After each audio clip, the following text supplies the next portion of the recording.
Hello, everyone. Welcome to an early episode of Critical Critique, or a day early, but schedules happen. Things gotta swap around. Preamble instead of the postamble. Preamble, postamble, preambles, mambles. Rambles. Ramble. Oh yeah, we'll be doing rambles. So yeah, we're back again. It's good to see Early. everyone in the chat. Yeah, a little early. Yeah, it's good. Somebody to see decided chat. to We go are early real. today. Yeah, we are real, Samu. We are indeed real, not fake. The real critical critique. So anywho, what's been happening, Ellie? You've been having a fun time. I've been doing real stuff in real world. Been doing the real living the real life. Yeah. So I have bought a house. I have a mortgage. I have money saved, Naretsu. But there's a problem. Doing normie things. Oh no, a problem. Yes. Oh. I am apparently spending all my money. Oh no! You need to go on financial audit. Be screamed at by an American. Yeah, who definitely knows all the tax code and whatnot. Yeah, exactly. Yeah. Yeah, but no. Normally I have enough money saved. I get enough money to save like €1,000 every 2 months or so.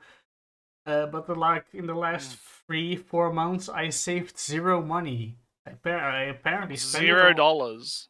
€0, dollars. Apparently, I spent it all. I've spent it all in the past few months. Always. You're gonna have to cancel some Fanbox subscriptions. Oh no! So but I self-diagnosed the issue, Naretsu. Yes. I have nothing to save the money for. Oh. I saved like 50,000 euros for this house, but I'm already now in the house market game. I don't really need to save money now for the next house because this house will sell for more, and with the more money I can buy the more house, etc. So I was just saving money for nothing at all. So with that in my head, I just spent it all because I didn't need to save it. But so I decided to talk to a financial coach. Oh, so you did go on financial audit? Yeah, but instead it was just with a guy provided by the bank that I'm at. Bankman with some bank, not advice, because he's not a financial advisor. A financial advisor is one of those official positions with legal obligations and whatnot and liabilities. This is just a financial coach. Same thing, but less legal hassle, I guess. So I had a talk. I said, "Hey, finance guy, I have no debts. I'm doing well. I can save a lot of money, but I have nothing to spend it on.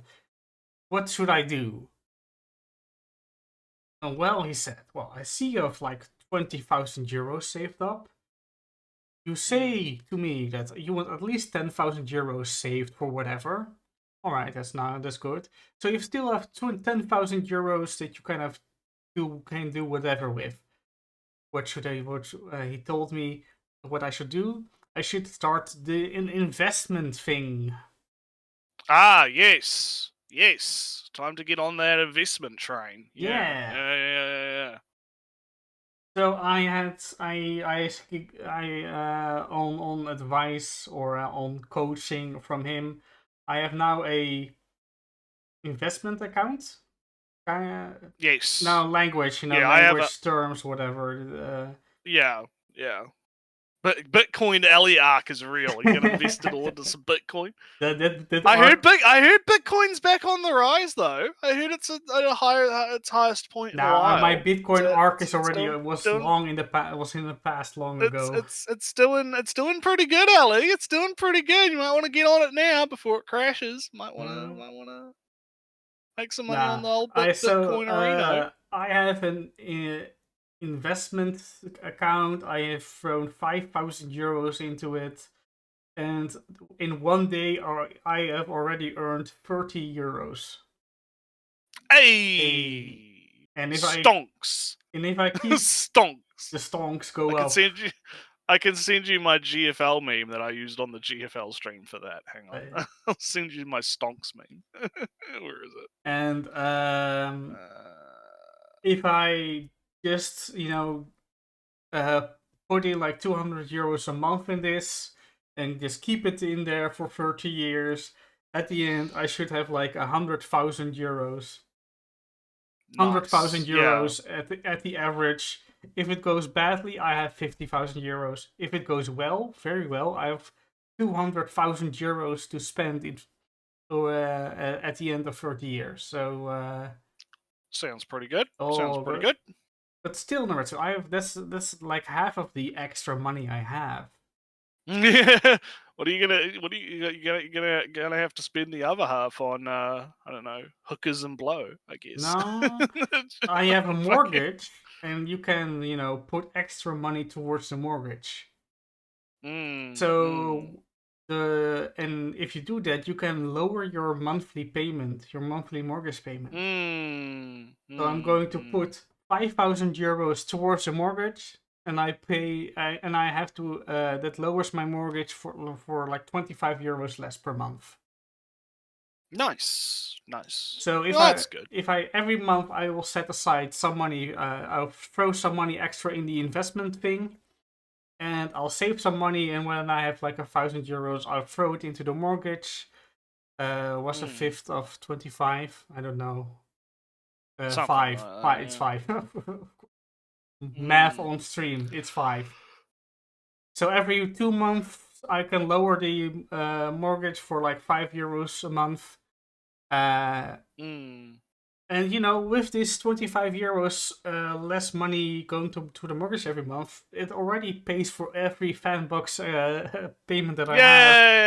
You can still get your fun anime stuff. Hey, Yay! that's so Well, that's good. the It's money always good. are It's always good to sort out the financing stuff. I've been thinking about it myself because I gotta move some money around in my own accounts to sort some get things a little bit more sorted. this investment thing, investment savings account is Mm. kind of the boring of the boring bank, through the bank. Yeah, I'm not. nah, yeah. I'm You're not doing anything exciting, like no. fucking It's just a yeah. regular like how much the market goes up every year or so. That is how it will go. Mm, mm, mm. Not going to crazy. Oh no, I'm going to fall in on whatever new tech company. I'm going to fall in on the stocks of Yeah, yeah. OpenAI and All in SpaceX. Let's go. or whatever. Oh man, but yeah, no, it sounds good. Sounds pretty good. I haven't really been doing anything too exciting this week. Just been doing the usual. We got the announcement that GFL 2 is going to be coming out on December 3rd. So fuck yeah, super Mm, hype about that. If anyone watched those streams, or I was gambling for Anime Woman. So yeah, I'm very hype about that. It's gonna be a fun new thing to add to my lineup. But yeah, other than that, it's just been the usual, having fun on the twatters. Having fun. I was talking about because that Freerin video dropped, right? And I know everyone's probably thinking, "Oh, are you guys going to cover the 1 hour long Freerin video, Ellie? Are we going I to don't know cover the which one theory. hour?" I don't know what you're talking about actually. The one by the what's his name? I can't remember. He was the guy that did that Rule 34 video I quite liked, and he also did that Oh, history of animation video that like he did those videos and they were really good, but he is getting fucking grilled on this Freerin video. I He's have getting absolutely fucking annihilated, I right? have not Because he's trying. I have not heard Oh of yeah. this guy. I mean I'm not following his account that well or that Well, closely. yeah, and you're not following the Twitter drama anyway. So, Yeah. but he's the basic gist is he's trying to make the argument that the demons are not objectively inherently evil, right? Which kind of runs counter to how they're presented in the text, right? Mm-hmm. Which is sort of the problem, because the way I view it, right? Because I talked about it on Twitter when I was replying to Mecca about it, right? Where the way it I came see off the to video. me, I'm not going to watch it, but yeah, I know I've learned of its existence. it exists, right? Um, the way I described it is like the way it comes off in the show to me, at least, is like a predator prey relationship, right? And Mm-hmm. it's even directly like stated by Farron, like, yeah, they evolved from fucking predators that hunted humans, that mimicked humans, right? Like, just straight up fucking like that's straight up what they are, right? They are apex predators that hunt Yeah. humans effectively, right? And so, like, let's say, like, if you look at a wild jaguar, right? Does the wild jaguar have feelings, Ellie? Yes. Maybe, yeah. Is that going to stop the jaguar from wanting to eat your fucking face off because it's hungry? Right? Right?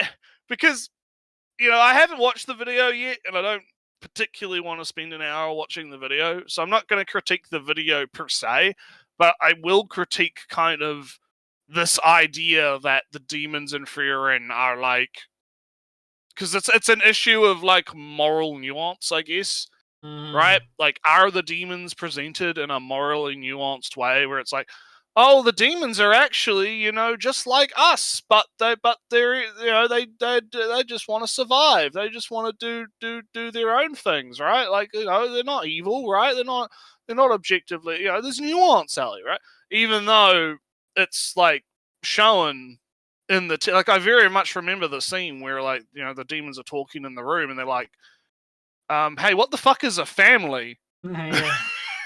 I You know, am oh, I don't know, I don't know what a family is, but look, it seems the humans really, really like care this about concept that of stuff. family. So we just got to keep, we just got to keep this up so we can keep, manipulating them, right? Like, that's like basically the gist of it, right? So it's like, so I don't see why, like, why it's a complicated like thing to have to grapple with, and I've seen one guy responded to me and was like, it's an overreaction to people creating like racist Freerin memes and shit. And I'm like, Maybe. okay, I can see that, right? Because I think both ends of that spectrum are being kind of silly, but at the same time, it's like, you're taking a meme seriously, right? You have to, I am like, calm down. I think I've seen some manga panels or whatnot, and I there is a in the future, maybe in the far far future, Yeah, I there heard in season 2 there's gonna be some shit around the demons, yeah, so so there will be some nuance and maybe how they live and how they see the humans and whatnot.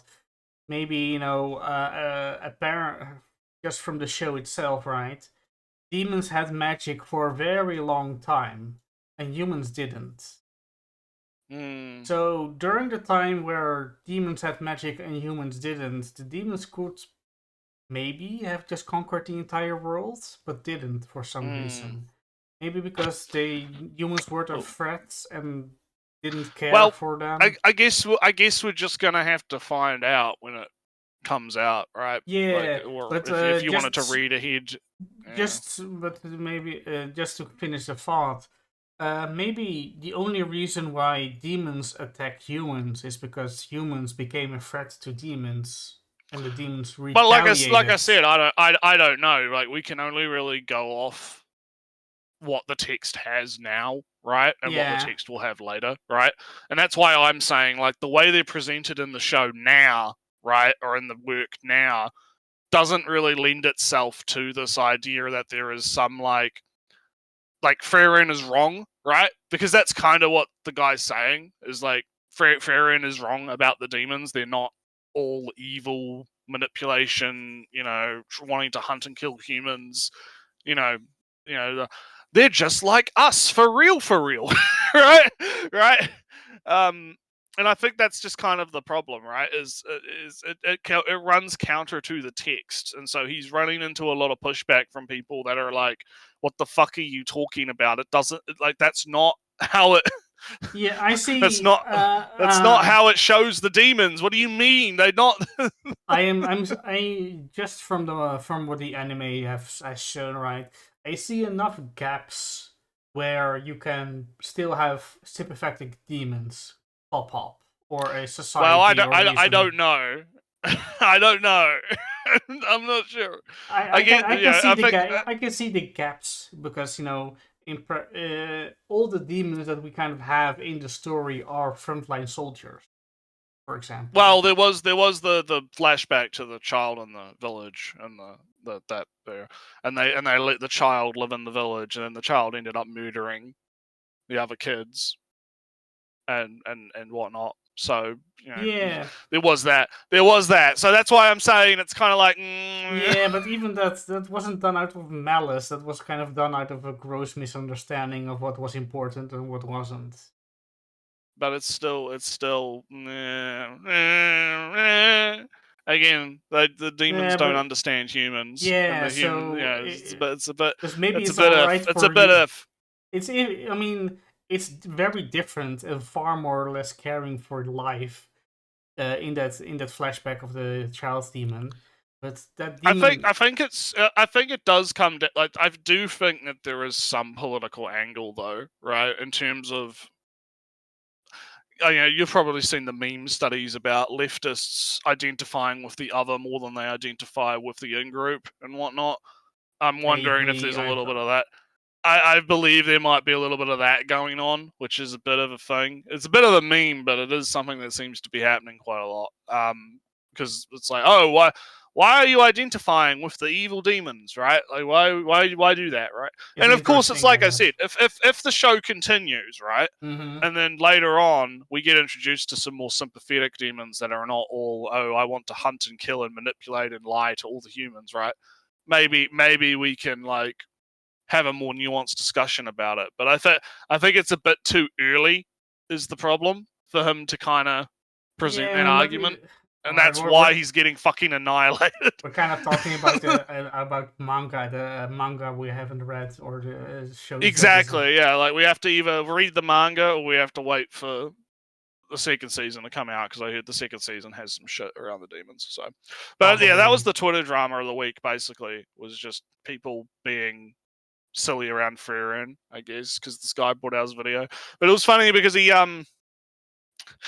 in the video there's a clip, right, where he's like, oh, I got, because he apparently put this takeout on Twitter before and he got Mm-hmm. annihilated for it too. And he was like, oh, well, yeah, I got all this harassment or whatever on Twitter, and I'm used to it. It's fine. I don't normally care. I don't care about it, right? It's I've had tweets that have been viral, and tweets that have been missteps and tweets that have been bad, and I've been trashed for them before. I don't. It doesn't really bother me that much. And then I go over to his Twitter, and he's like, ugh, I got harassed so much for posting this video on Twitter, but on Blue Sky, I didn't get harassed. Oh, I'm going to fuck off to Blue Sky. Ugh. And I'm like, well, I mean, I guess it bothered you quite a bit then, didn't it? From what I'm hearing, Naretsu, it didn't. He was right in the video because didn't bother him then, but it bothers him now after the video. So. Well, I don't know. Who knows? I don't agree with that. I think it always bothered him. I think he's coping, right? I think it's Maybe, cope. who knows? I think it's cope because you don't like. I think even bringing up the Twitter, because I understand he's bringing it up as in the context of, oh, I put a post on Twitter and I got trashed for it, right? But I think like trying to put on this like face of, oh, look, it totally didn't bother me. Now watch my 1 hour video about the thing that I got destroyed for, that I'm totally just making out of pure coincidence and not because I got trashed on Twitter. And then also locking the comments, locking his Twitter down, fucking off to Blue Sky, right? Running away, right? Like, I don't know. I think it sounds like cope to me for him to in the video to be like, oh, it doesn't bother me though. Yeah, who I don't knows? know. See, it looks like it bothers you a little bit, man. It looks like it bothers you a little bit. Just a little bit. But anyway, I think we've been yapping on for like what Yeah, 20 yeah. minutes. We should probably switch to the video, and I need a drink too. So Yeah. This is I gotta kind of get the a start conditioning of can a going. attempt to do some actual, structured bantering. Spoiler A little alert, bit. this was all premeditated. All our A conversation, little bit. A little all bit. our A little conversation bit. topics were premeditated. A little bit. A little bit. I added But that. anywho, I haven't had the time to do a proper, fancy thing you're gonna do a for it. screen. You're gonna do a screen for it. It's gonna be fancy. We're gonna have new tech, Yeah. new tech, new tech. Also, fuck yeah, that pause game on the video. Spoiler alert: we're talking about redo today. Among others, Spoiler, maybe. and maybe others, maybe. So yeah, this is the cursed anime that ruined a generation. A whole generation. How many years That did is a it come out? strong. I don't actually remember how when Like 2 Reddy years came out. at It was a while most. ago. It was like a while ago. So this guy, I can't pronounce his fucking name. I'm just gonna I do it don't quick. see the. So he does a lot of these the perfect anime for degenerates 13 days ago. It's Gish. Cultured anime with wholesome manga. This video was 2 months ago. Most degenerate anime of 2024. The Remember worst number 2. isekai. This is the guy, I believe at least, right? There are more of them. This is the guy that says porn is bad in like an earlier video, and after that, this is the video that he makes. Well, I'm not seeing that. Maybe I was I'm wrong. not necessarily. I don't think we've covered this guy before. Because I'm not seeing any videos that I remember. We do have one of his other videos in the queue though, so we might get to that eventually. But basically, yeah, this guy seems to like lean into the anime degenerate pool a little bit, just a little bit. Yeah. He seems to be leaning into that a bit. Oh no, I was but no, I got it wrong. It was another guy yeah, that's yeah, they all kind of merge together after a while. So it's kinda. understandable. So yeah, so I'm interested to see how Redo was the cursed anime that ruined a You have to generation. go Because I mean, back for like a half a second. hang on, Maybe. I don't know. wait, I'll do that. Or I think maybe it's already on the start of the video. alright. Strong start. That is literally Yes. this is literally how he starts the video. But basically, yeah, it'll be interesting because I haven't actually watched the anime. I didn't watch it, and the reason I didn't watch it was because I was reading the manga at the time, and so I was like, I don't really need to watch the thing that I'm already reading. Like I'm already actively reading it, Yeah, right? it's kind of the reason why I never even started that 353 days until marriage anime. Yeah. There's no reason. Like if I'm already actively reading it, then it's like I'm just repeating the same thing, right? And also to wait until an uncensored cut comes out, right? That's the other reason I waited, and I haven't watched it yet. But since I've read the manga, I should have enough precog knowledge to be able to actively talk about, actively kind of talk about what happens and that kind of thing. Yeah, and anyway, I have to say that the only thing I know from the show is what you have told me. Yeah, pretty much. All right, well, without any further ado, I'll move the microphone right in there, and there we go. Nice hiss. Hey. I bloody needed that after talking for 20 minutes about random shit. All right, let's get right into it.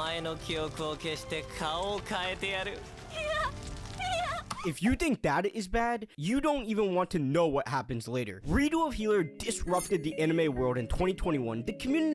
2021. Yeah, was a few years ago. 3 years then. Would you say it disrupted the anime community? There was discourse for.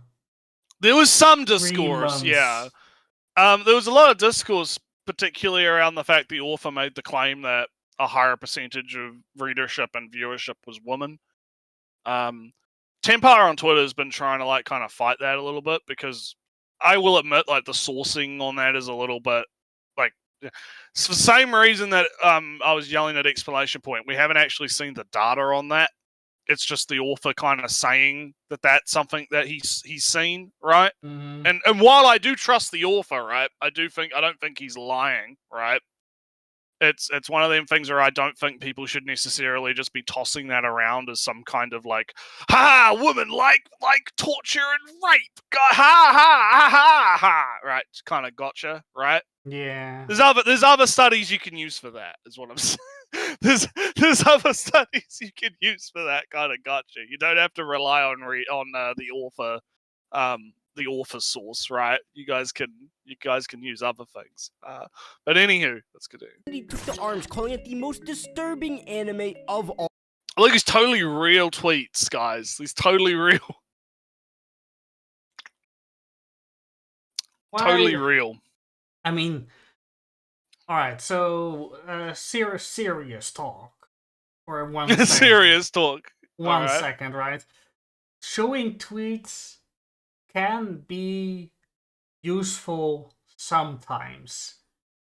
You know, for opinion gauging. You know, from, hey, other people agreed enough with me, I have like 5 tweets. And if your own take isn't horrible or way out there and the tweets actually say, yes, I agree, you know, full-on statement, full sentence, then yes, you can prove that you are not the only one. Why do fake tweets? That's doubly nothing. Well, yeah, because I would assume that people were like, because like you said, there was discourse around it. Yeah, right? People were talking about it. You could find people talking about it. Like, you don't have to make Donald Trump redo a healer, you know. Like, you don't have to do this, right? It'd be pretty easy to go on Twitter and just find some tweets. But anyway, let's keep going. All time, YouTubers jumped to cash in on easy views, and the internet created more memes than any other anime in the past. And nearly this feels very Zoomery to me. It feels very more memes than like Ellie. Do you think that there are more redo of the healer memes or Fate memes? Oh, more Fate forever. Yeah, exactly. Maretsu, I learned like 5 minutes ago when we were talking about finance that there in a Fate Grand Order there's an arc, right? Where Fate Grand Order, all funny series, fun things happen. There is an arc where history has changed, and the primates never made it, you know, to prominence. Right. So instead, you have Fate characters as dinosaurs.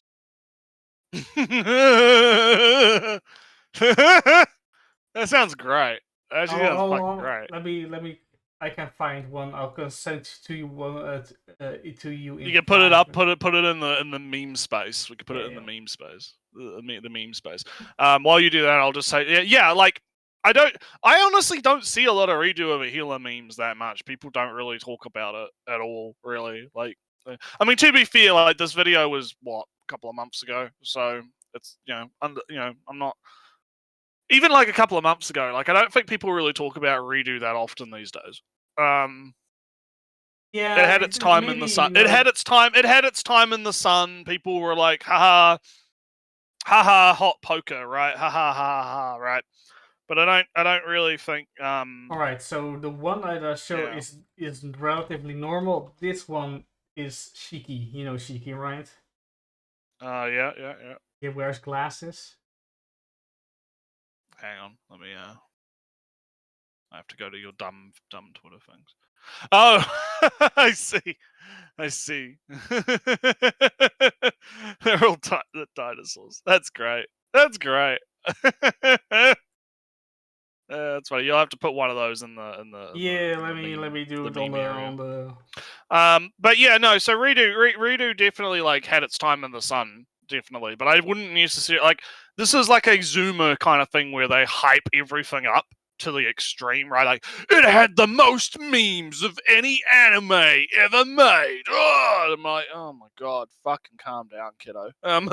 Wasn't there something like Hellboy had the most theater viewing of all time until the next thing that showed aired, and that was like the next thing that had the most theater viewing of all time. Yeah. It's a silly like. yeah, I think people just kind of need to chill out in general. There's too much. Hype beasting is not fun, right? I had a funny actual interaction around this, because did you hear that the My Hero Academia manga is going to get an epilogue because the author needs to like fill out the volume. He's like got a bunch of extra pages. But someone, Anime Outsiders, made a joke where they were like, "Oh, there he is! Yeah, look at him, little cute dinosaur." But the Anime Outsiders made a joke where they were like, "This was 100% due to the backlash to the ending, right?" And I made the joke around, "Holy shit, we're gonna get to see Deku flip the fries and Eureka fucking start up an OnlyFans. Sounds hype, right?" And then, but the Anime Outsiders got fucking swarmed by all of these like shonen tards, right? That were like, "What are you? Oh, you didn't read the article, like obviously because Anime Outsiders was doing a joke, right? But they don't understand this, right? So they're like, "What do you mean, fucking?" And they're like, "Oh, you're mad? Are you mad? You're mad that My Hero Academia is gonna have it?" And Anime Outsiders like, Jesus, these My Hero Academia fans, right, going crazy. And I'm just like, guys got to chill, And I get this guy responded to me, right? This guy responded to one of my tweets about it, and he was like, where is it? Because I had it somewhere. Yeah, he was like, no, it's because the dumbass didn't read the article we posted. Lol. That meme ending outsold your fave, by the way. And he posts like a fucking like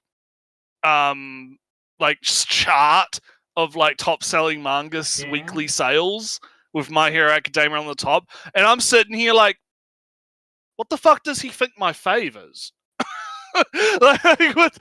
I didn't say anything about a fave, right? Like, what does he mean? Like, oh, it outsold. Like, oh no, My Hero Academia sold a whole heap of fucking books. Great, I guess. Like, all right. But it's an interesting look into the mind of these kinds of guys, right? Because they see it as like a competition, right?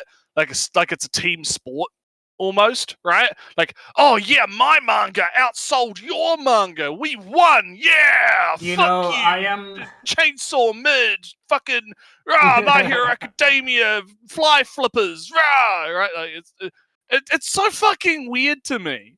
I am. I can't say I'm not against it. It's fun tribalism. I remember the good old days of console warring, and I mean, I'm not going to. I wouldn't be against it if people just didn't take it as seriously as they take it. Because these people take it. They're taking it way too seriously and being like, because I never even like indicated that I was on any particular team. I was just like, just making fun of the My Hero Academia guys for being fucking crazy, right? And they're like, oh, but no, like they think that like everyone views the tribalism, like everyone's playing the same game, right? Is what they think, right? And I think that's a problem. It is of course very, very, very hard to predict how intense somebody is, how much involved somebody is, because remember the olden comic of the internet, like, oh, I'm raging so hard, and it's the guy just with one hand lazily sitting in a chair. I'm raging so hard right now, or something. Yeah, typing. I'm raging so mad, hard. So mad. I am so mad. I am crushing my keyboard right now. Totally. Yeah, so it's like, getting back to the video, right? I think, this overhyping reminds me of that, right? This overhyping up of Redo as being this like massive influential thing. Because I wouldn't say it is. I wouldn't say it was influential. It is, of course, more. It's kind of making this Redo a bigger threat than it is, and then bravely fighting it. Yeah. It's Steel Manning.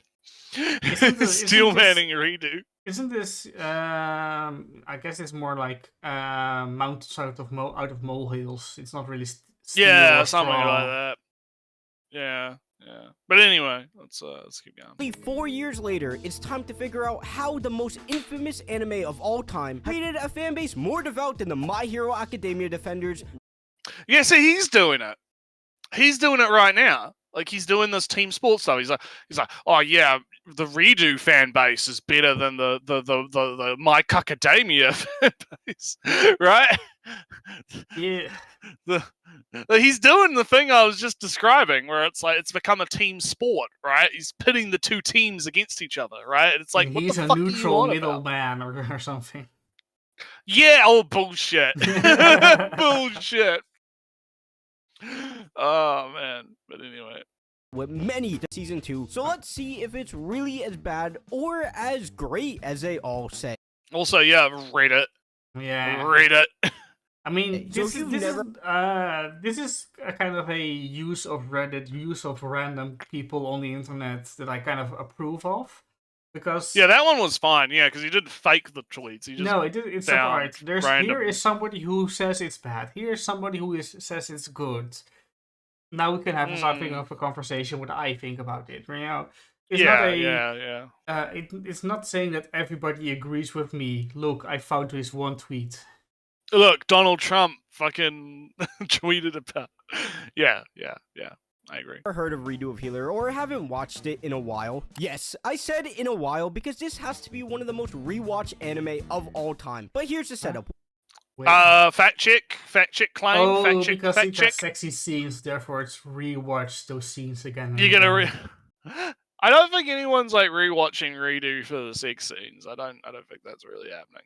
But anyway. We have Kiaru, a commoner from a fantasy village who gets gifted the abilities of healing magic, where then he is invited to join the Avengers in order to take down the Demon Lord, but he gets tortured and abused by his fellow Avengers. But once they complete their task of defeating the Demon Lord, he stole its power to restart his life with all of his memories to seek out revenge. And no, I know what you're thinking, but it's actually not an isekai. You can also... Like, I mean, he's right. I guess he's not wrong. It's not an isekai. I mean, nothing that he described was an isekai, so I don't know why people would think. Well, no, he's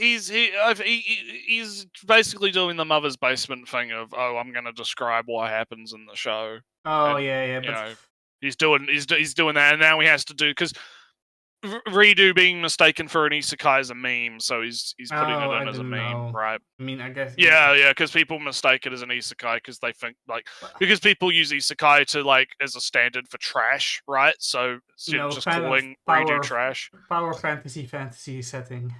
Yeah, exactly, right. So yeah, but anyway, let's keep going. Easily tell it's not an isekai because they wouldn't spend that much time in the original world anyways. Now you may be thinking, how does he go back? Why does he keep his memories? Why do the Avengers hate him? All very fantastic questions with zero explanation at all. You ever... Well, there's magic of going back in time. That's enough. It's kind of explained because it's like he. Because they beat the Demon Lord, and then he gets there's this Philosopher's Stone type thing that the Demon Lord has, and it has powers and shit. Yeah, and it has powers and stuff, right? So he basically just uses the Philosopher's Stone to. I think the explanation in the manga is he heals the world, right?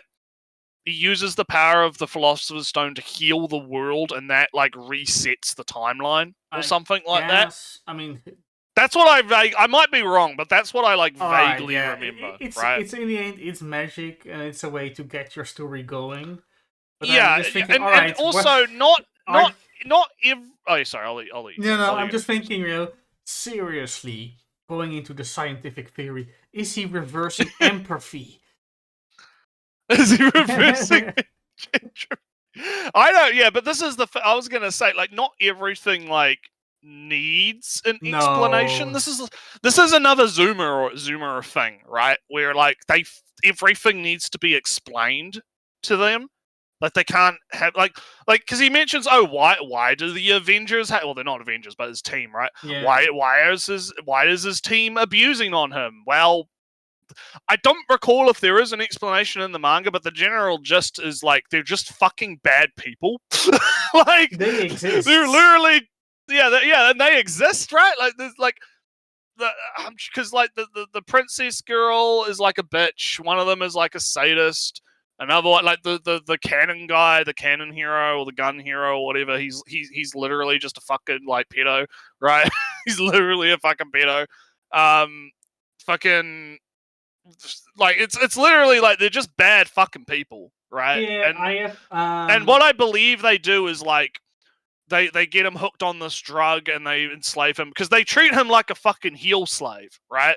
Like he's literally only there to heal them and be like a med kit, right? He's not like they don't treat him like a fucking person. I read the manga a long time ago back. I'm pretty sure the healing time to send himself was the expert. Yeah, that's what I remember too, Magician to do. That's why, I think that was what it was. But like again, like there's no like I haven't watched the anime, so maybe the anime doesn't give it as much of an explanation as the manga does, right? But even so, I don't think like not everything needs to be explained to you, right? Not everything needs to have an explanation. It's actually sometimes more fun to like leave things open so that you can like come up with your own wacky interpretations of why things are, right? So yeah, it's Yeah. So what was I going to say? Oh, yeah, I have something, right? I've been watching people play mouthwashing. Oh yeah, I've heard about that. I watched a someone did a video about that where they went over the thing in chronological order. I basically spoiled the whole thing for me. I was like, what the fuck is? I was like, what the fuck is? Because I'm not gonna buy it or play it, right? So I'm like, fuck it, I'll just watch a video essay on it or whatever. So I watched this thing where someone went through the whole thing in chronological order, and I'm like, man, this is actually pretty fucking cool. It's very fun to do it in in its how it's told, because reveals. Yeah, because from what I understand, it's all out of order, and it's like there's different. Yeah, there's a lot of stuff going on with it. Yeah, it's interesting. Misdirections and whatnot. But the point is, Naretsu, you know the story, you know how it goes. There is a guy who's just a bad. He's just terrible. He's literally fucking a piece of shit. Yeah, and he's fucking irredeemable. And there's nothing you can do about him. And I have, in my boredom, I've watched like 10 people play this game, and some of them go from, damn, I know somebody like him. Yeah, yeah, exactly. It's like, yeah, take responsibility. That's all I'm gonna say. Don't turn your back to responsibility. You will never do that. You'll just walk away backwards, looking responsibility in the eye, but walking away from it, because you're such a big boy that you acknowledge it, but walk away. Yeah, walk away. But you're right. Like, yeah, people like that exist, right? People that there are some people that are just fucking assholes, right? Mm-hmm. You just have to fucking deal with it.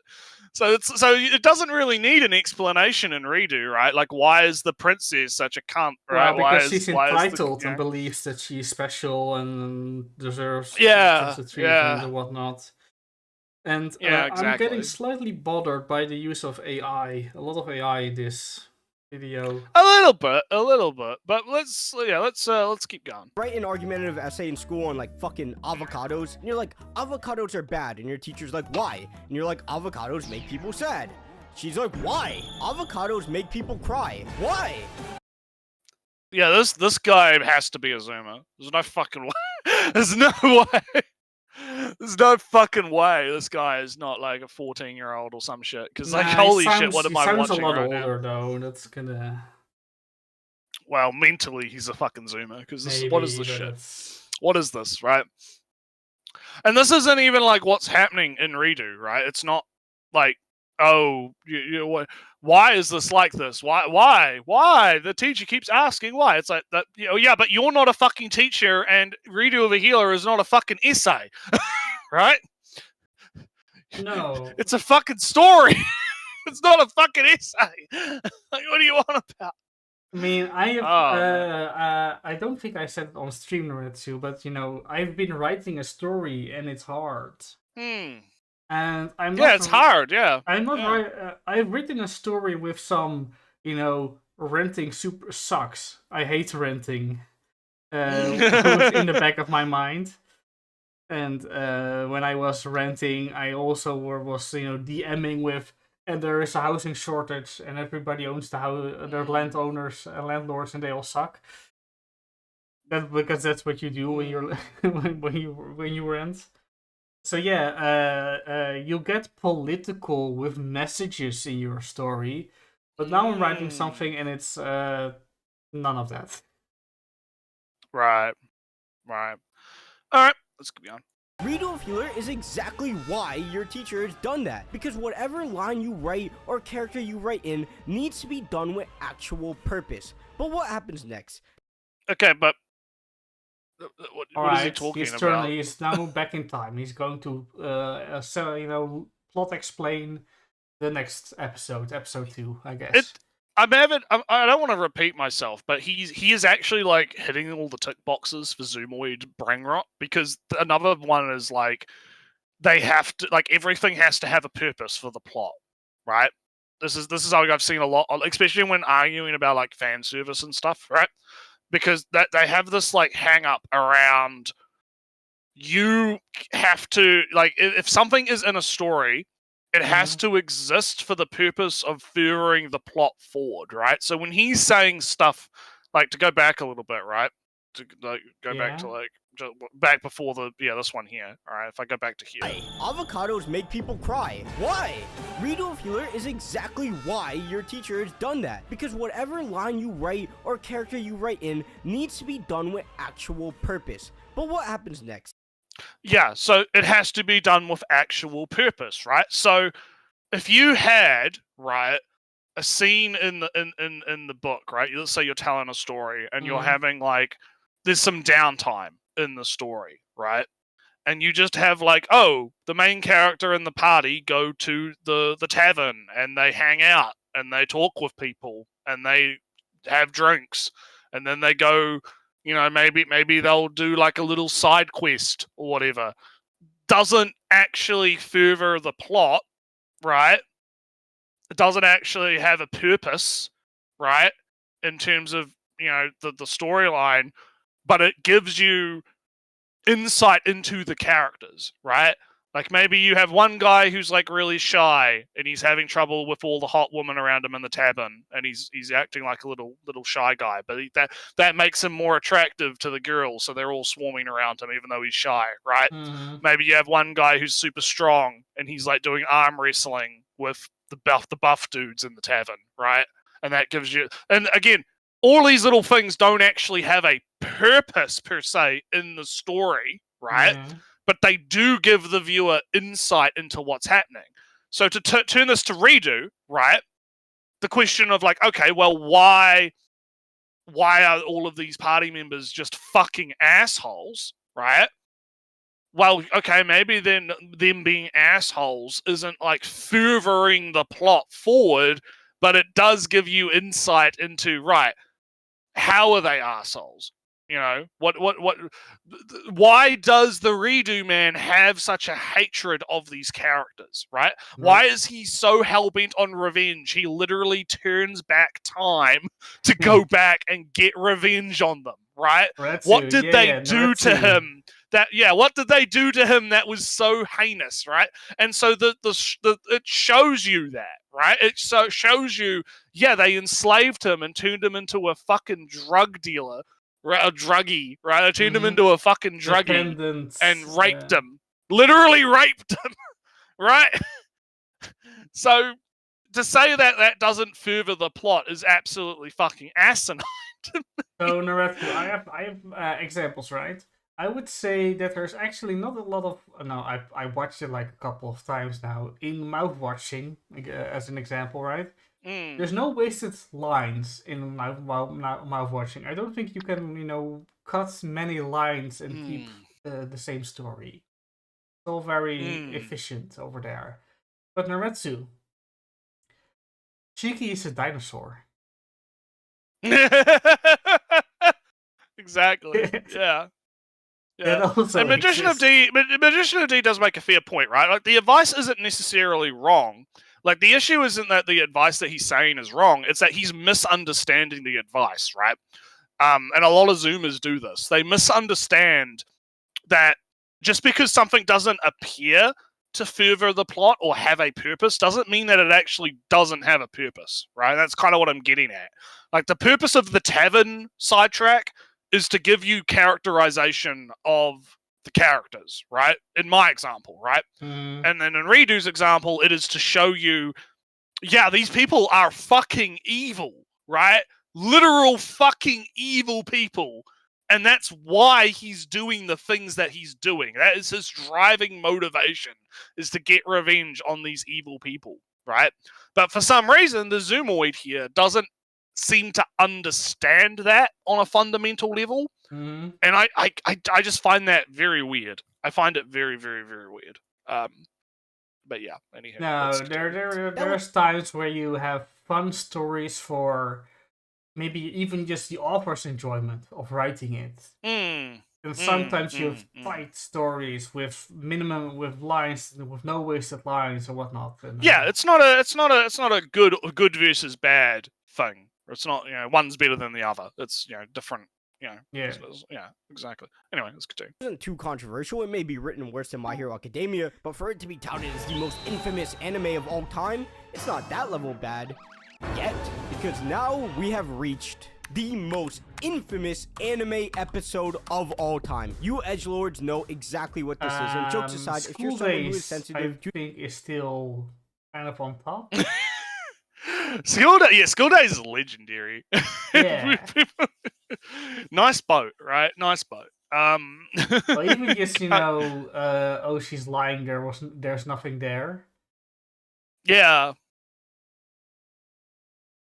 Oh yeah, Romario. Yes, it is. Like I said before, right? It feels like he's hyping up so he can bravely fight. Whatever. Yeah, he's fighting the windmills, right? Yeah. He's bravely fighting those windmills. But he I see a lot of people do the same thing with Fire Force and the fan service, right? They overhype the fan service and make it like, oh, this is such a horrible thing, right? Let's let him get into it, I guess, and then we'll maybe talk about if it's actually as bad as he says it is. To the word that starts with R, do not watch this anime. There's a lot of references to the word throughout the entire series, so for the time being, we're gonna have to swap it out for the word poke. Oh my god, fuck off, you fucking child. I'm getting... Rape! The word is rape! Rape! The word is rape! I'm gonna be Alex Jones. I'm gonna be like, rape! I'm getting... I wonder, because we're not in a privileged position to have our videos monetized or whatever. I mean, it's probably that. Yeah, I'm not gonna I think my issue is making a big deal out of it. Right? Yeah. Don't make a big deal out of it. It's not funny, right? It's not funny to be like, ha, I'm gonna replace rape with poke. Ha ha ha ha ha ha. Like, just censor it. Just fucking censor it, dude. Like, come on. Like, this is cringy. Like, don't do this shit. But episode 2 starts with his new life, but this time around we get more time with Princess Flare, which has become one of the most popular characters in the edgy side of the anime world. Besides the fact that people on the internet fawn over... I literally have forgotten her name until he said it, so not very popular. Legit. I mean, it doesn't help that there's a lot of time in between chapter releases, so I kind of forget. I kind of forget shit. So I kind of, but yeah. Flare's character design, when she was introduced, she seemed to be a pretty nice, pretty kind lady. She pulled this dude up from the gutter, made him into something. Wait, what happened? Why is she torturing him all of a sudden? But in order to understand, because she's a cunt. It's not that difficult to understand. Public, keeping up appearances. Yeah. For fun, maybe just because of the stuff that I'm watching, right? Court videos, and now it's it's not that different actually, those court videos from that financial show. Yeah, not really, no. But you learn some, narcissism traits, some behavioral things from, that's very controlling, not letting the other person talk, deflecting and all that stuff. being nice in public and mean in private is a thing that people do, you know. Yeah. Yeah, it's very silly. It's very silly. Also, Nertsu, I'm no longer broke. I 0% broke. I lent But 5,000. Oh, I'm not 55. I lent 5,000 to my you're bespoke. You're not broke. You're bespoke. I did lend 5,000 euros to my parents, and they've paid it back now. So Ah, nice, based. You're no longer, but you're bespoke again. yeah, I'm now but anyway, a wealthy let's investor. yeah, let's keep going. Why she's torturing, understand Kiaru's ability. This nuanced power system redo of healer created rivals even Hunter x Hunter's Nen. Get this, right? Kiaru is a healer, hence the name redo of he. Shut the fuck up. Okay, so Kiaru can heal anything. Broken arm, no problem. McDonald's ice cream machine, no problem. My Hero Academia ending, well, he can't. He keeps bringing up My Hero Academia constantly. I think he's a little bit obsessed. He's a little bit obsessed with the My Hero Academia ending. Just a tad. I don't think it's cloud chasing in that sense. It's just. I think it's just it's the team sport. I think it's just the team sport. It is stuff. attaching yourself to something bigger, but it's not. No, I think it's the team sport stuff. I think he just wants an excuse to beat on the opposite team, right? Like, haha, it's a meme that My Hero Academia's ending was bad or whatever, right? So he's just constantly bringing it up so that he can. It does date the video though, right? It's a bit of a problem. Yeah, but because like the memes around it being like a bad ending kind of have already like outside of the author saying that he's going to do an epilogue, right? Like it doesn't like there's not really any like real talk about it anymore. So he's used a meme that went stale very quickly, right? Yeah, it's but I don't mind using examples from the time around you. But to harp on it so much, that is more dating than saying, "Oh." Like I think he's brought it up like 3 times now in like 2 minutes. Like he's done 3 minutes of the 17-minute video, and he's just brought it up like constantly, right? Like come on, 3 times by name and 2 times just by visual. Yeah, and it's as Romano says, we get it, right? We get it. The ending was bad. Can we get to the point? Like, come on. Can't do everything, but he can pretty much heal anything. Except the catch is he feels the pain in return. Pretty fair trade-off, no? But there's a catch. Not only is he healing people, but he gets to learn all their memories and techniques and all that shit. Okay, that's kind of OP, but it's his power fantasy. If he's to become vengeance and... This is power fantasy. You use the trigger word. He's used the trigger word power fantasy. I guess it's very narrow. But I don't know. It's narrow, yeah. Was it written on the narrow, or is it just a narrow? I believe it was. I can't remember. It feels like one anyway. Yeah. Take over all, he's gonna need to be strong. But that's still not all. The other thing is, he can make people strong based off his juice. Yes, his juice. Which is a whole plot point that's going to be referenced throughout the whole video, because his juice is way more important to the story than being an insufferable loser is to a League of Legends player. But his juice literally sends people crazy. Like, I don't know if he bought those pills from 7-Eleven or what, but he got people losing their minds over his shit. Dudes losing their... I believe it's because, if I remember correctly, it's like if you have sex with the heroes or people that have been blessed with the abilities or whatever, it allows you to like... Yeah, I think it allows you to like level up, right, or something in the world, right? Like, cause it's explained in the early chapters of the manga where he's like having sex with the maids or something, and it's because and it's explained that like the only reason they're having sex with him is because if he has sex with them, it means that their levels will go up and they will be able to like overcome like the level limit or something. All right. Like, because everyone has like a level limit, but if you have sex with the heroes or whatever, it causes your level limit to go up. I don't know if that's exactly what it was, but it was something along those lines. So that is actually like explained. The princess got a nice prostitute. She got a nice, a nice whore for herself to rent out to others for money and influence. Yeah, exactly. Yeah, it's something like that. But their anyway. minds, women losing their minds. It was more in demand than PS5s at the start of COVID, but when he refuses to give him his juice, they drug him and torture him for months on end. This was the first moment of Redo Healer where you were like, hold up. What am I watching? Should I continue watching this? Where is this going? This is not the Game of Thrones of anime I was promised. And if this scene isn't pure evidence that they were going to try to appeal to the weird side of anime fans, they had so many other options on how they could have done that scene. Because as the great philosopher Scamboli Review said, could he just do it in a jar? No, because this gives him an excuse to act out the intended viewer's fantasy on the totally super hot girl, and you could have just milked the guy and left him alone. That actually sounds kind of nice. Just milk me and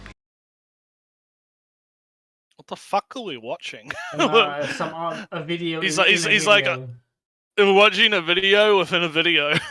Fucking. But like, no, like, so what if it's viewer power fantasy?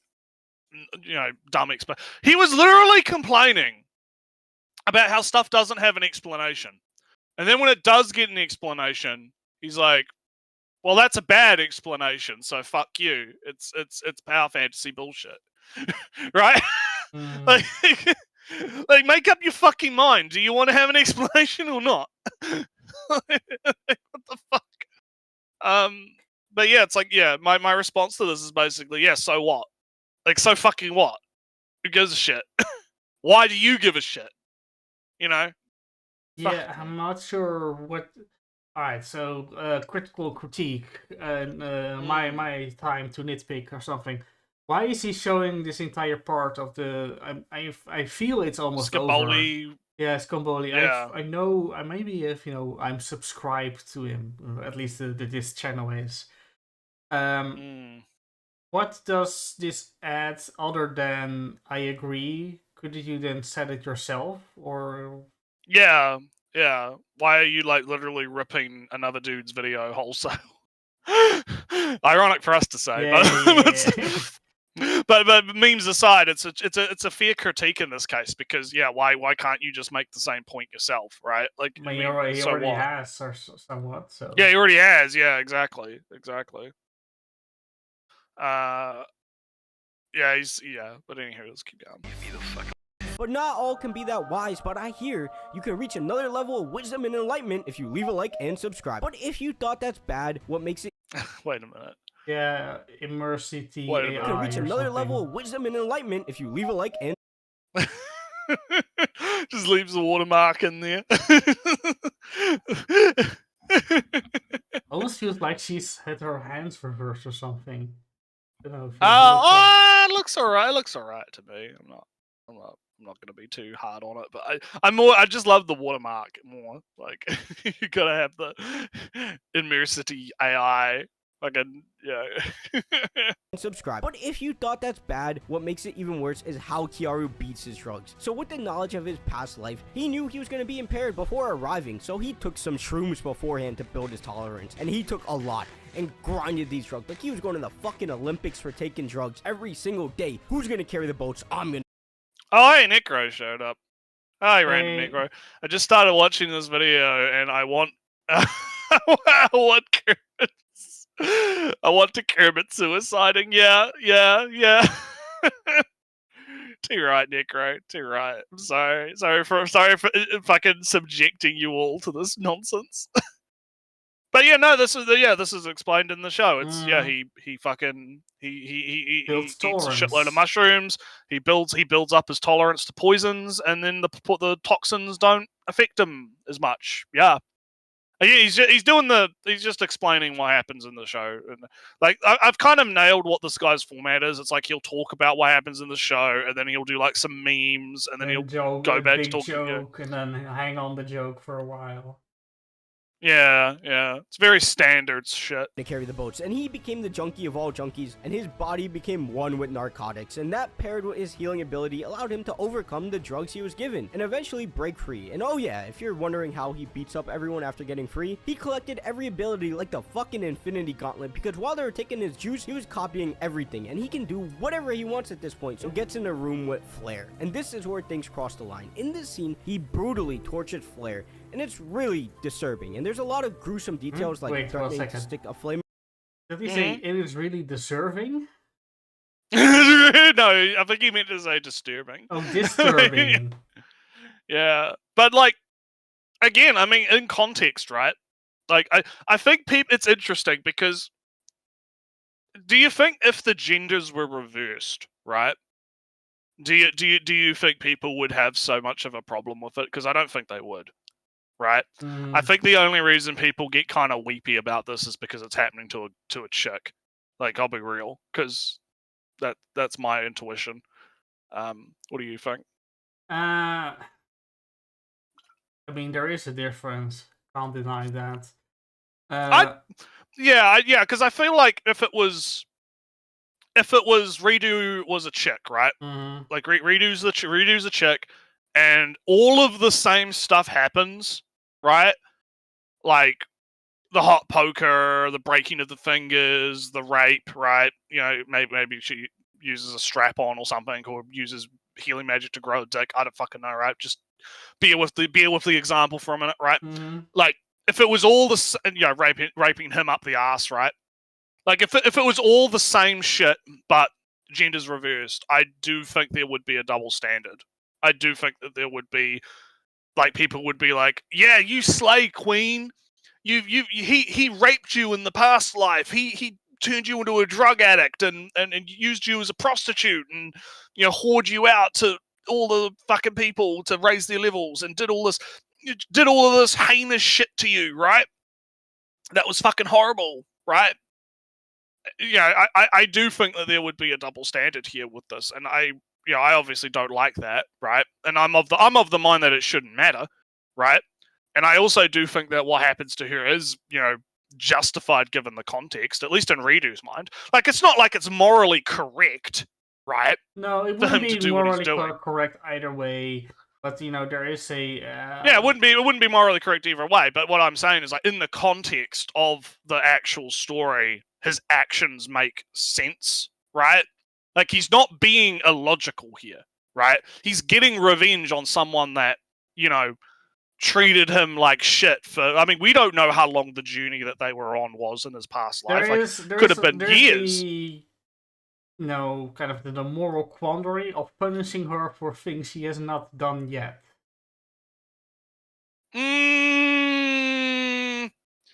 That is an interesting question. Because, you know, well, you've seen her into feminism or something. There is the problem of course, yes, she has already drugged him, prostituted him, used him as a slave and whatnot. But he's getting revenge for more than that.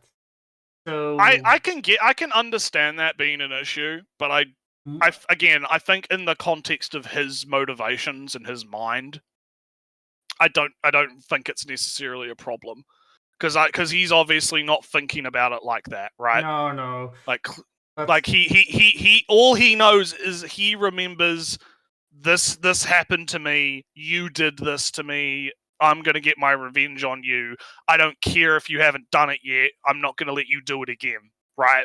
Like, that's probably what his logical train of thought is. So, yeah, I think there's an interesting discussion to be had about that, and there's definitely, like, a debate that you could have about it. What is that movie again? For Tom Cruise movie? Oh, yeah, I know the one you're talking about. Fuck. Is it Premonition? Can't remember. Is it just called Premonition? It's the one where they have, like, the girls in the tank or whatever, and they, like, predict crimes. They predict crimes before they happen or whatever. Murder specifically, I remember. Yeah, something like that. And then they, like, the balls, like, roll down the thing, and they, like, say, hey, this person's going to do this or whatever. I can't remember the name of it either, but I remember that movie. Yeah, it's the same. Waving with hands and zooming in on holograms or whatnot. Yeah, it was very because it was in the future and it was very futuristic or whatever. Yeah. No, I remember that. I remember that movie. It was a good movie. I liked it. Anyway, same moral quandaries going on. Yeah, kind of. And I can, like I said, I can get that, and I think there's a debate that could be had about that. I haven't seen a lot of people actually debate about that at all when it comes to Redo, because that would have been the angle to kind of go at it from if you wanted to have, like, an interesting, nuanced discussion about it, right? But most people, like, their logic just goes, like, the logic starts and ends at, oh, he did bad thing to woman, right? Oh, why is he being mean to the woman, right? That's kind of where the line gets drawn, and that's why I'm saying, like, if the genders were reversed, I don't think people would be reacting as much, because then it would be like, oh, she's just getting revenge against her rapist. How could you have a problem with that, right? Like, that's based, right? Because, you know, she there would be still basically a problem, you know, but anyway, let's move on from this. no, it would be a problem, but I'm saying I don't think the general reaction would be as negative, right? That's what I think. Yeah. But anyway, let's see what our boy's got to say about it. Breaking her fingers, to paralyzing her legs to poke her. There's a lot of really gruesome details here, and I don't know if the anime wants you to feel super bad for Kiaru. This scene is super disturbing, of course, and caused more backlash than any other scene in anime history. And a common defense... Not really. Like, yeah, people made videos about it, but it wasn't like, he's overhyping it, right? Like, I don't think it was that backlash. I'm getting slightly, thrown off by the cuts in the script, basically. It's almost like he's saying another sentence, and then suddenly he's speaking with another breath and saying something different. Yeah. Don't worry, I'm just getting pinged for some reason. Something's pinging me. It doesn't matter. No, I agree. But it's like, honestly, I think Shield Hero got more backlash than Redo did, because Shield Hero, when that came out, and it did the whole, like, false accusation thing. Oh, he buys a slave, right? Like, I feel like that got more backlash in general from remember people. Something, right? Way back when this show was airing, you predicted like a huge drama about it. I did, yeah. I predicted, like, oh, this is gonna cause this is gonna be so much drama, and then I was disappointed when it did. Like, straight up, no, because I did think this stuff was gonna be like as big as the Shield Hero fiasco, right? Where people fucking, like, went completely nuclear on Shield Hero, right?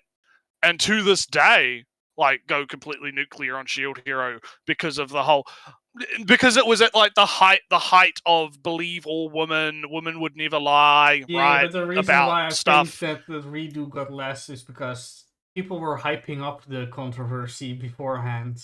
So... Yeah, that could be correct. Yeah, it could be because people were hyping. I also don't think as many people watched Redo as people think did, right? Or even stuck with it that long. That's my intuition, actually. Is that's part of it. But, like, yeah, he's over exaggerating to try and, it's like you said, he's over exaggerating to try and make it seem bigger than it was so he can take it down, right? Which is incorrect, right? We technically have a real life example, if you count gushing over magical girls, of a female dominatrix. Yeah, well, that's a bit different, because what I'm saying is more about, like, just the situation in general, right? Where you have, yeah. Anyway, I'm not gonna go back and repeat what I said, because I've already made my point. But anyway, let's continue. To the scene is it's just fantasy, and that's often. Okay. Well, it is just fantasy. Like, who cares?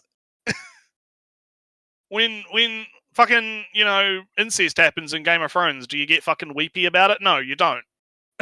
It's like, come on.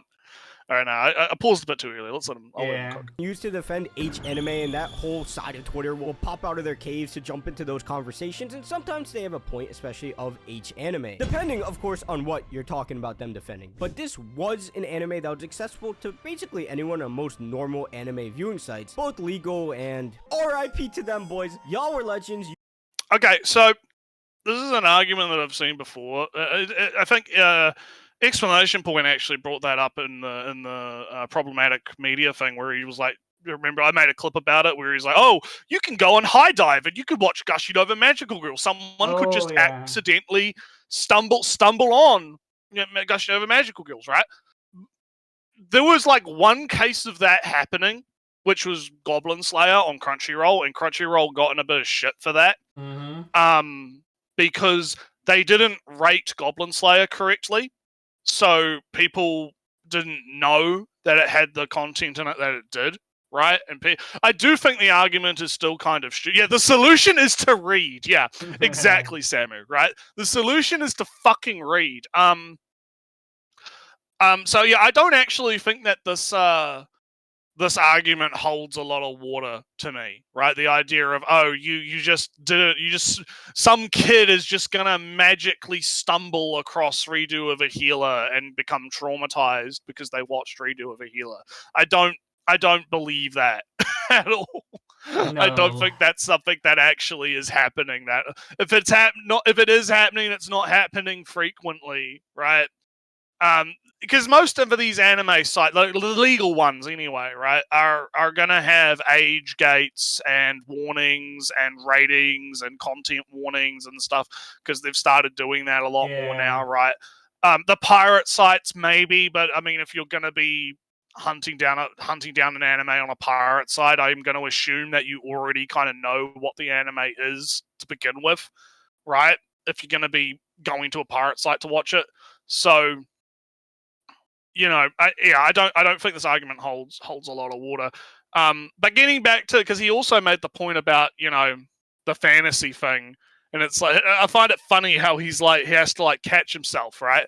Because he's like, oh, maybe those people have a point. But it depends on what they're talking about, obviously. Like, I'm not going to condone, like, cunny or whatever, right? Or lolicot stuff or some other thing, right? I'm not going to defend that, but, maybe they have a point about some things, right? Like, thing I like, okay. Thing I don't like, not okay, right? Or more accurately, thing the community doesn't like, not okay, because it's all about community acceptance, right? And that kind of shit. So I don't know. He doesn't really strike me as a guy that cares much for big community acceptance. Well, I mean, every single point that he's been making so far has been like the basic bitch fucking anime community consensus. So I don't. He hasn't said anything that I would argue is like controversial or out there. Oh, so he's far. being very annoying and edgy. It's poking, picking fights with My Hero Academia. That's not a. Doesn't strike me as. No, but everyone shits on My Hero Academia. That's what I mean. Like it's that is like again, Ellie. I know you're not in the trenches and you don't see these discussions, but I do. So please take my. I am your trusted, credited source for anime drama bullshit. Okay, you need to. But no. The video feels like it was originally intended to have Subway Surfers gameplay over it. Yeah, it is very zoomery.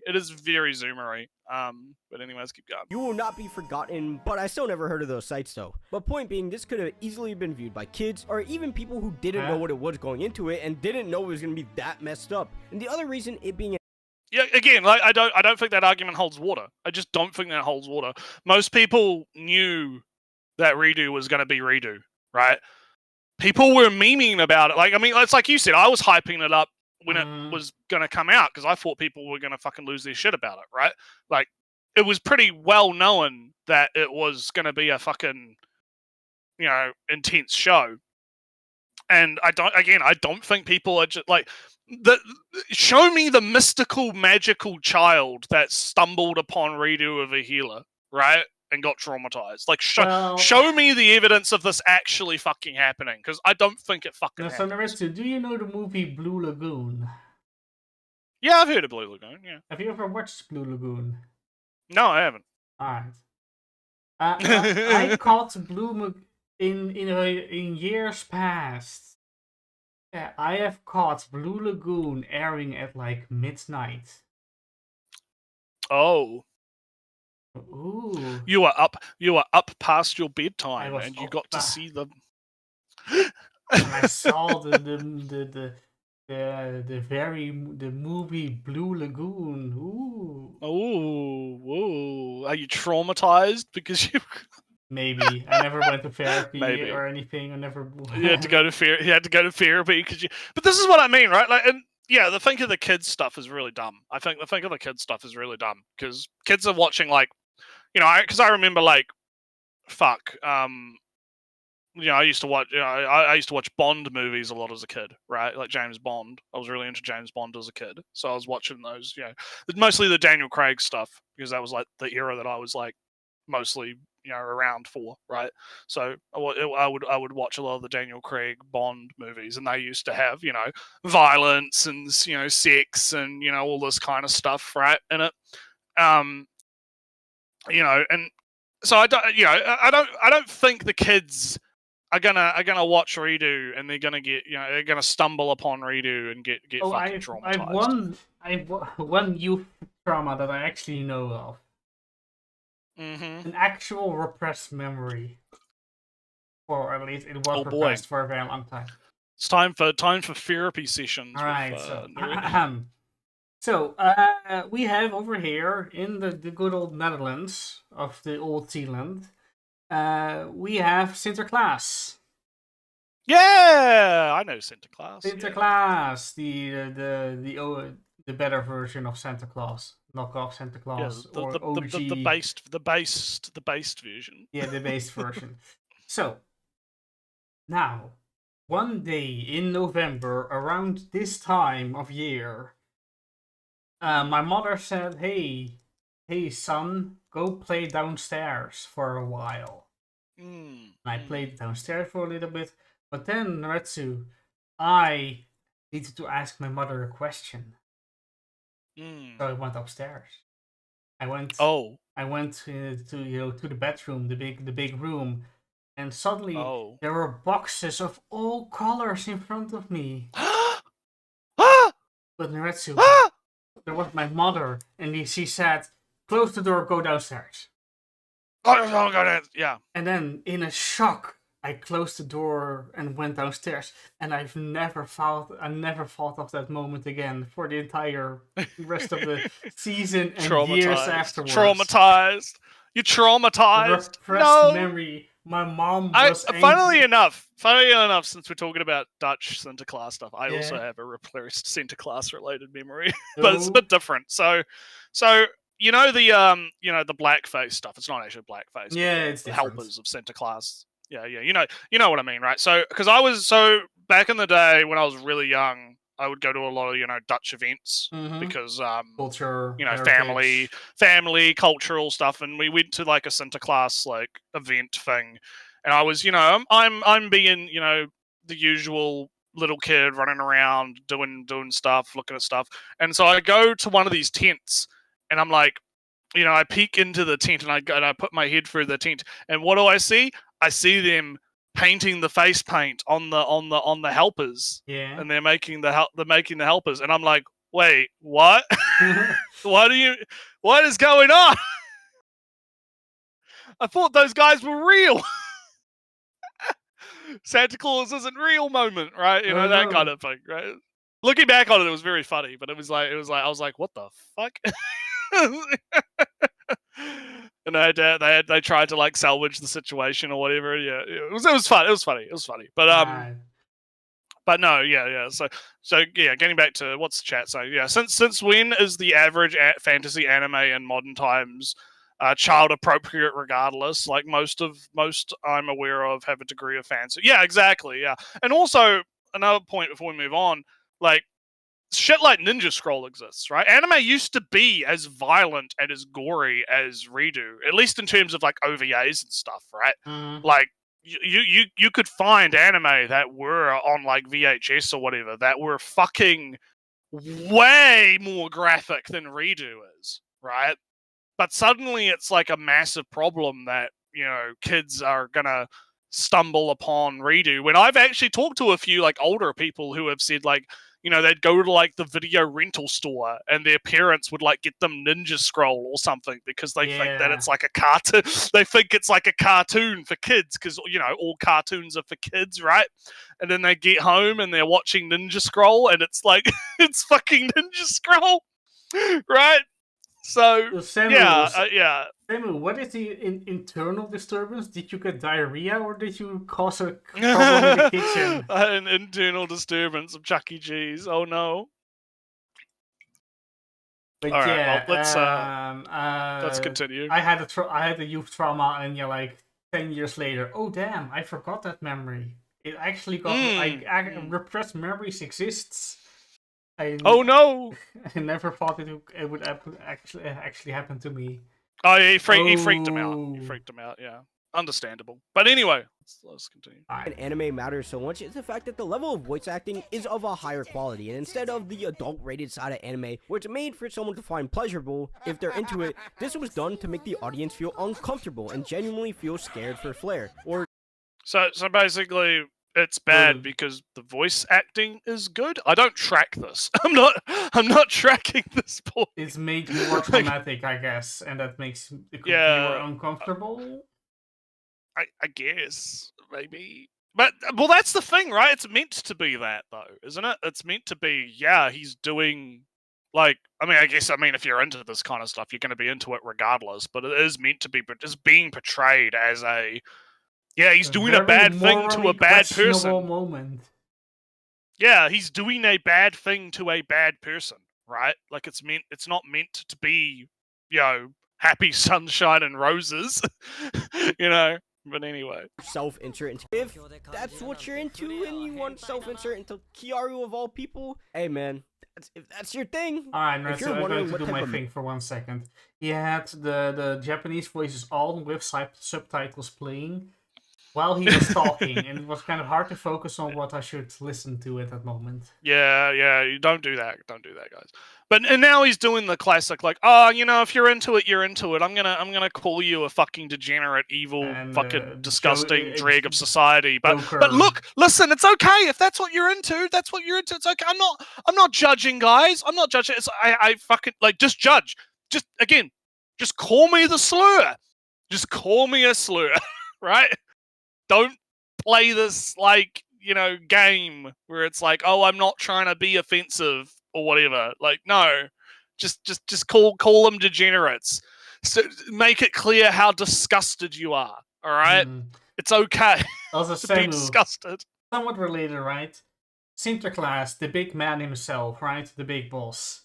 I always thought he was kind of scary because he had big authority, He had the big book of all the children and if they were good or Look, I'm not saying you're Satan for liking this, but you're Satan for liking this. Yeah, pretty much. Yeah, but so Sinterklaas has the big book, and if you're not in the book, oh no, there's no presents for you. So he was kind of scary. The big book of grudges, yeah. Yeah, kind of, but the big book of good children, and if you're not in, bad news for you. So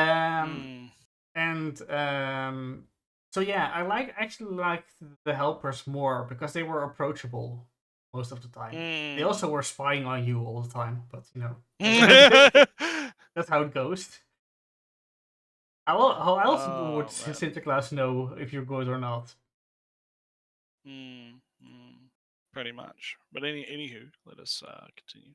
Madman wrote this, the one and the only anime man interviewed the author, and he basically said the light novel is way worse and that he wrote the whole story for shock value and to appeal to all the edgelords out there so he could make a bag of all bags. And yeah. Well, kind of. That's kind of what he said.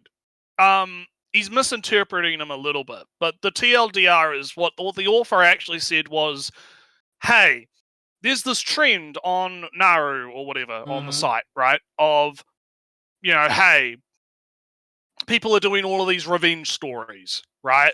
And they're all focusing on gore and violence and revenge through gore and violence. And Redo of a Healer author thinks to himself, hey, I wonder if I can make a story that's about sexual violence, right? Instead of just violence and gore, right? So I'll make a story about that and we'll see how it goes, right? And then, so it's not like he went out of his way to make it just to make the bag, as the Zoomer would say, right? Just to get the money, right? Yeah. That was it was mostly an experiment, right? He did it he describes this in the interview. He says, I did it as kind of like an experiment just to kind of see what would happen. And then it just so happened to blow up, right? Yeah, because it was different. It might bear repeating, maybe not for a regular audience, but authors write 20 stories, and if one of them suddenly catches on, you continue that story, more than others. So I know the guy that wrote Sex and Dungeon, right? That was one story out of 20 that he wrote, and that was the story that caught on. So here's is continuing that story. The authors don't really choose their success, right? So it's not really for you can't really blame an author for the success they had with a story out of how So many. Joey is a fuckwit and doesn't have timestamps in his fucking video because he's an annoying piece of shit. I'm trying to find like what the author actually said.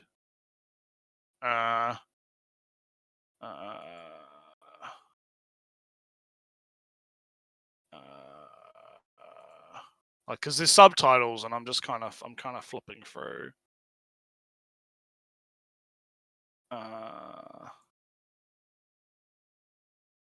That's the part where he talks about like the fact it's interesting because the author also talks about how like he has a line and he doesn't try to go too far because he understands there's a difference between like a entertaining revenge and just shock stuff, which actually runs counter to his sort of point that the video man made there about it just being for shock value. Okay, so that's the question about female authors. But that's not what we're talking about. That's not what we're talking about right now. Because I'm using the YouTube.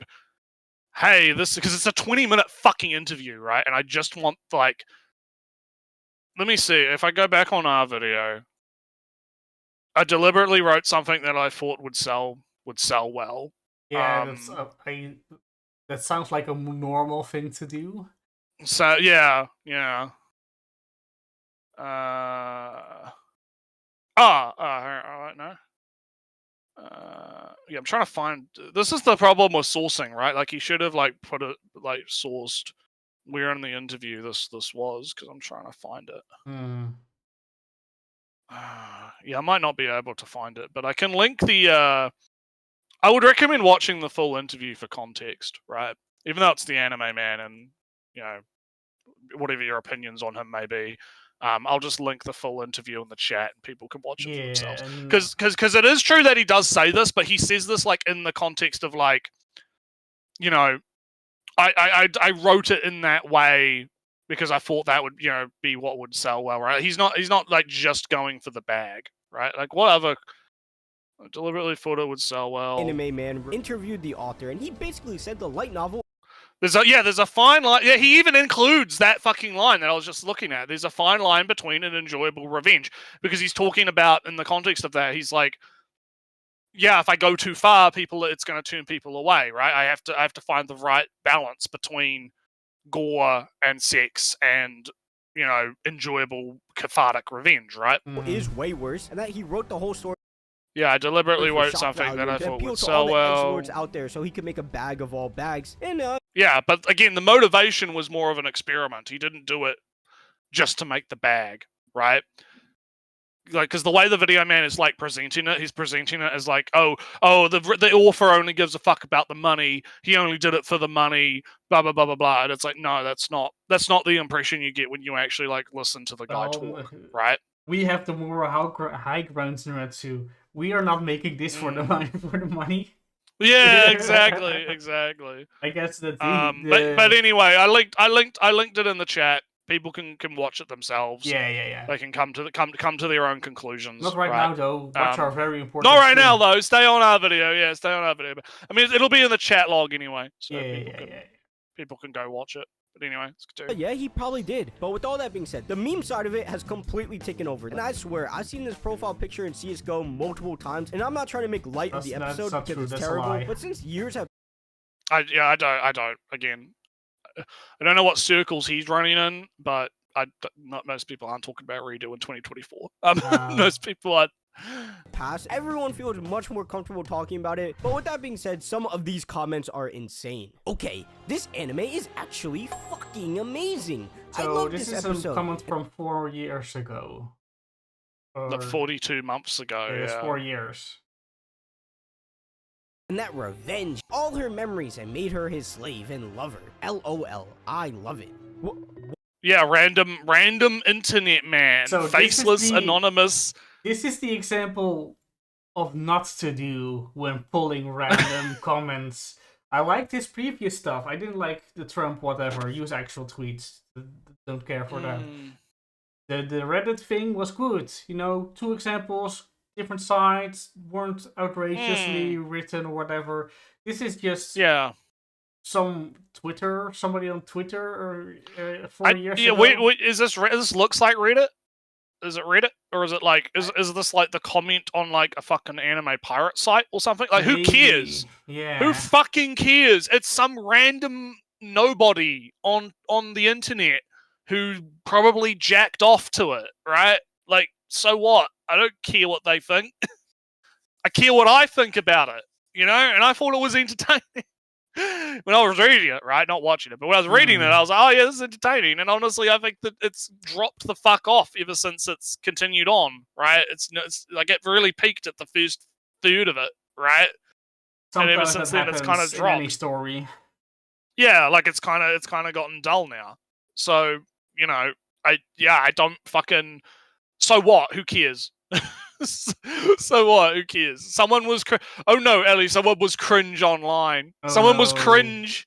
They're gonna lose their subscribers. Oh no! What are they gonna do? What are they gonna do? But anyways. What? Dog, this is public on the internet for all to see. You have to find a job one day. You might have a family one day. What? So what? Who cares? Nah, he's being facetious right now. Yeah, well, he's doing an appeal to like cancel culture, I guess, or whatever. It's like, oh no, don't post cringe online. Your employer might see it, right? Because apparently we all need to like not be anonymous anymore. You must always use your real name and address online, right? Nice, he's super facetious. Yeah, well, I remember it's reminding me of like the whole anyone that argues against online anonymity just wants to remove the bank account and the job of the Goku avatar that called them a slur on Twitter, right? Right? Like again, this is just shame nonsense, right? Like who cares? Someone posted a shit post comment on a fucking thing, whatever. It's not a real. You see, Naritsu, if you have an opinion, you may get doxxed. Yeah. It's fucking God. Why would you post this? Or this one? I am not a sadist, but watching him get revenge like he did made me smile unhealthily wide. Bittersweet revenge. You reap what you sow. And that filthy owl flare sowed her own downfall. Almost poetic, don't you think? For one, that sounds a lot like a sadist, brother. And two, like, how do you even come up with this? Like what? Why would you comment this? And I can't believe this next one is real. Just fucking look at how the poke makes those cow tits swing. Thank Jesus. Best poke I've ever seen. That is not real. The grammar there didn't even make. Man's taking a shit post comment seriously. Cause that's funny. How can you read that and not laugh, right? Just fucking look at how the rape makes those cow tits swing. Jesus, thank Christ.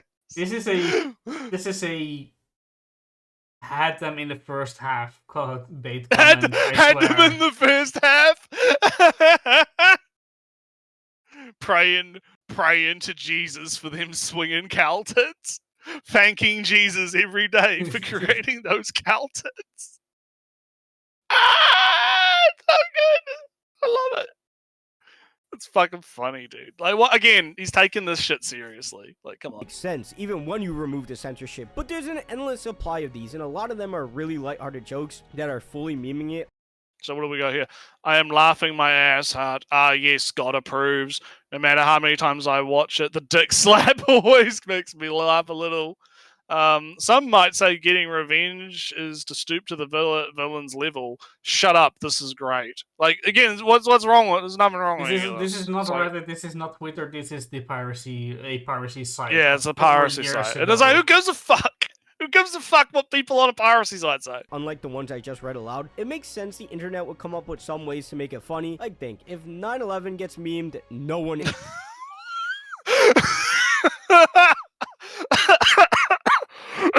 Why undercut your own argument? I make a big deal about random internet arguments, and then from oh no, 9/11 is a big deal. 9/11. What are we talking? What even is the point? Like, what even? He doesn't even have a point. He's just like, oh look, here's some cringe internet comments. 9/11.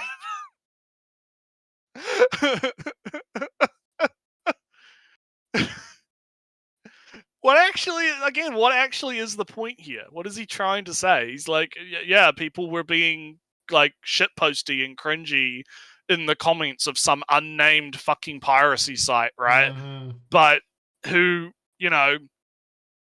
but 9/11. How did it Oh my ruin a generation, though? Yeah.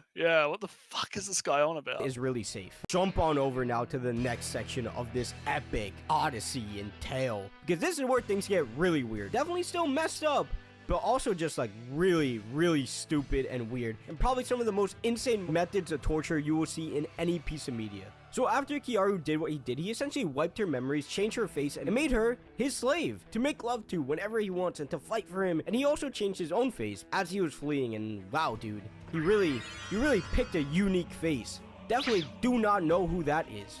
Where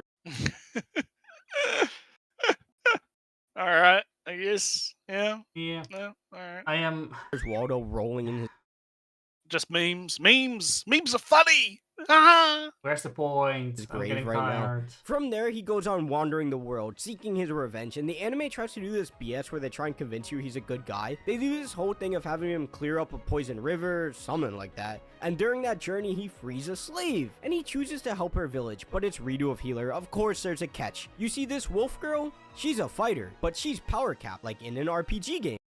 Yeah, again, this is the explanation for the cum yeah, thing. this is the Like, she's- level thing. Yeah.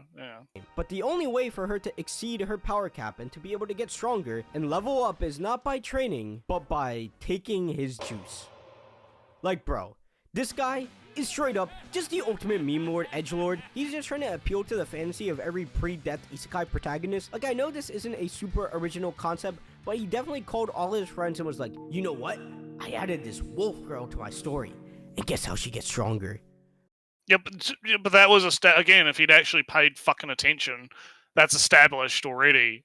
It's not like a new thing that's getting introduced to the Unless story. he's going to Like- say that he thought up of the wolf girl while he was world building, like that thing ahead of time. Yeah. Also, but that's this just is dumb shit. Shosetsu, reader feedback, Yeah. stuff. Readers sometimes say this is a good idea, and then it's do this. Yeah, then the author does it. Yeah. Yeah. By taking in the main character's juice. I wish I had Also, the balls to not say juice. How many AI images is he going to make of the same scene? Yeah. Well- Also, just say "come" then. Don't be a pussy. Just say "come." Just say it. Semen. It's his fucking semen. Yeah, it's his cum. Spermatozoida. Yeah. If you don't joke about it. It's not funny to joke about it. You're just you're just emphasizing the fact that you're a fucking pussy, right? Like, I feel like God. such a clown. Like, But as the series continued, Kiaru's harem kept on growing, and his next victim was the Sword Saint. And they have an epic duel. Nah, this duel is literally one of the worst animated fights of all time. Like, bro, what Hey, what that's not is bad. this? It's like Yeah, it's not bad. Yeah, it I looks mean, alright. I don't know. I what's- remember remembering back to Remonster. Yeah. Nothing can be as bad as Remonster. Until they have the Literal fucking slideshow shit. But then they have a good fight Oh. scene, like in episode 4 with the bug kids. It's like, why do you suddenly have a good fight scene? And then it's terrible And a right kid- afterwards. But Yeah. that's his mom. Can I have Naruto versus Sasuke? No, son. We have Naruto versus Sasuke at home. Like, bro, what is this? But she's probably the only character who didn't wrong him, so you'd think he would treat her well. And once he settles her down and convinces her that he's actually a good guy by lying, he proceeds to drug her. And he thought that Kiaru was meant to be this deep and He's not meant to be a good guy, you dumb fuck. He's not meant to be.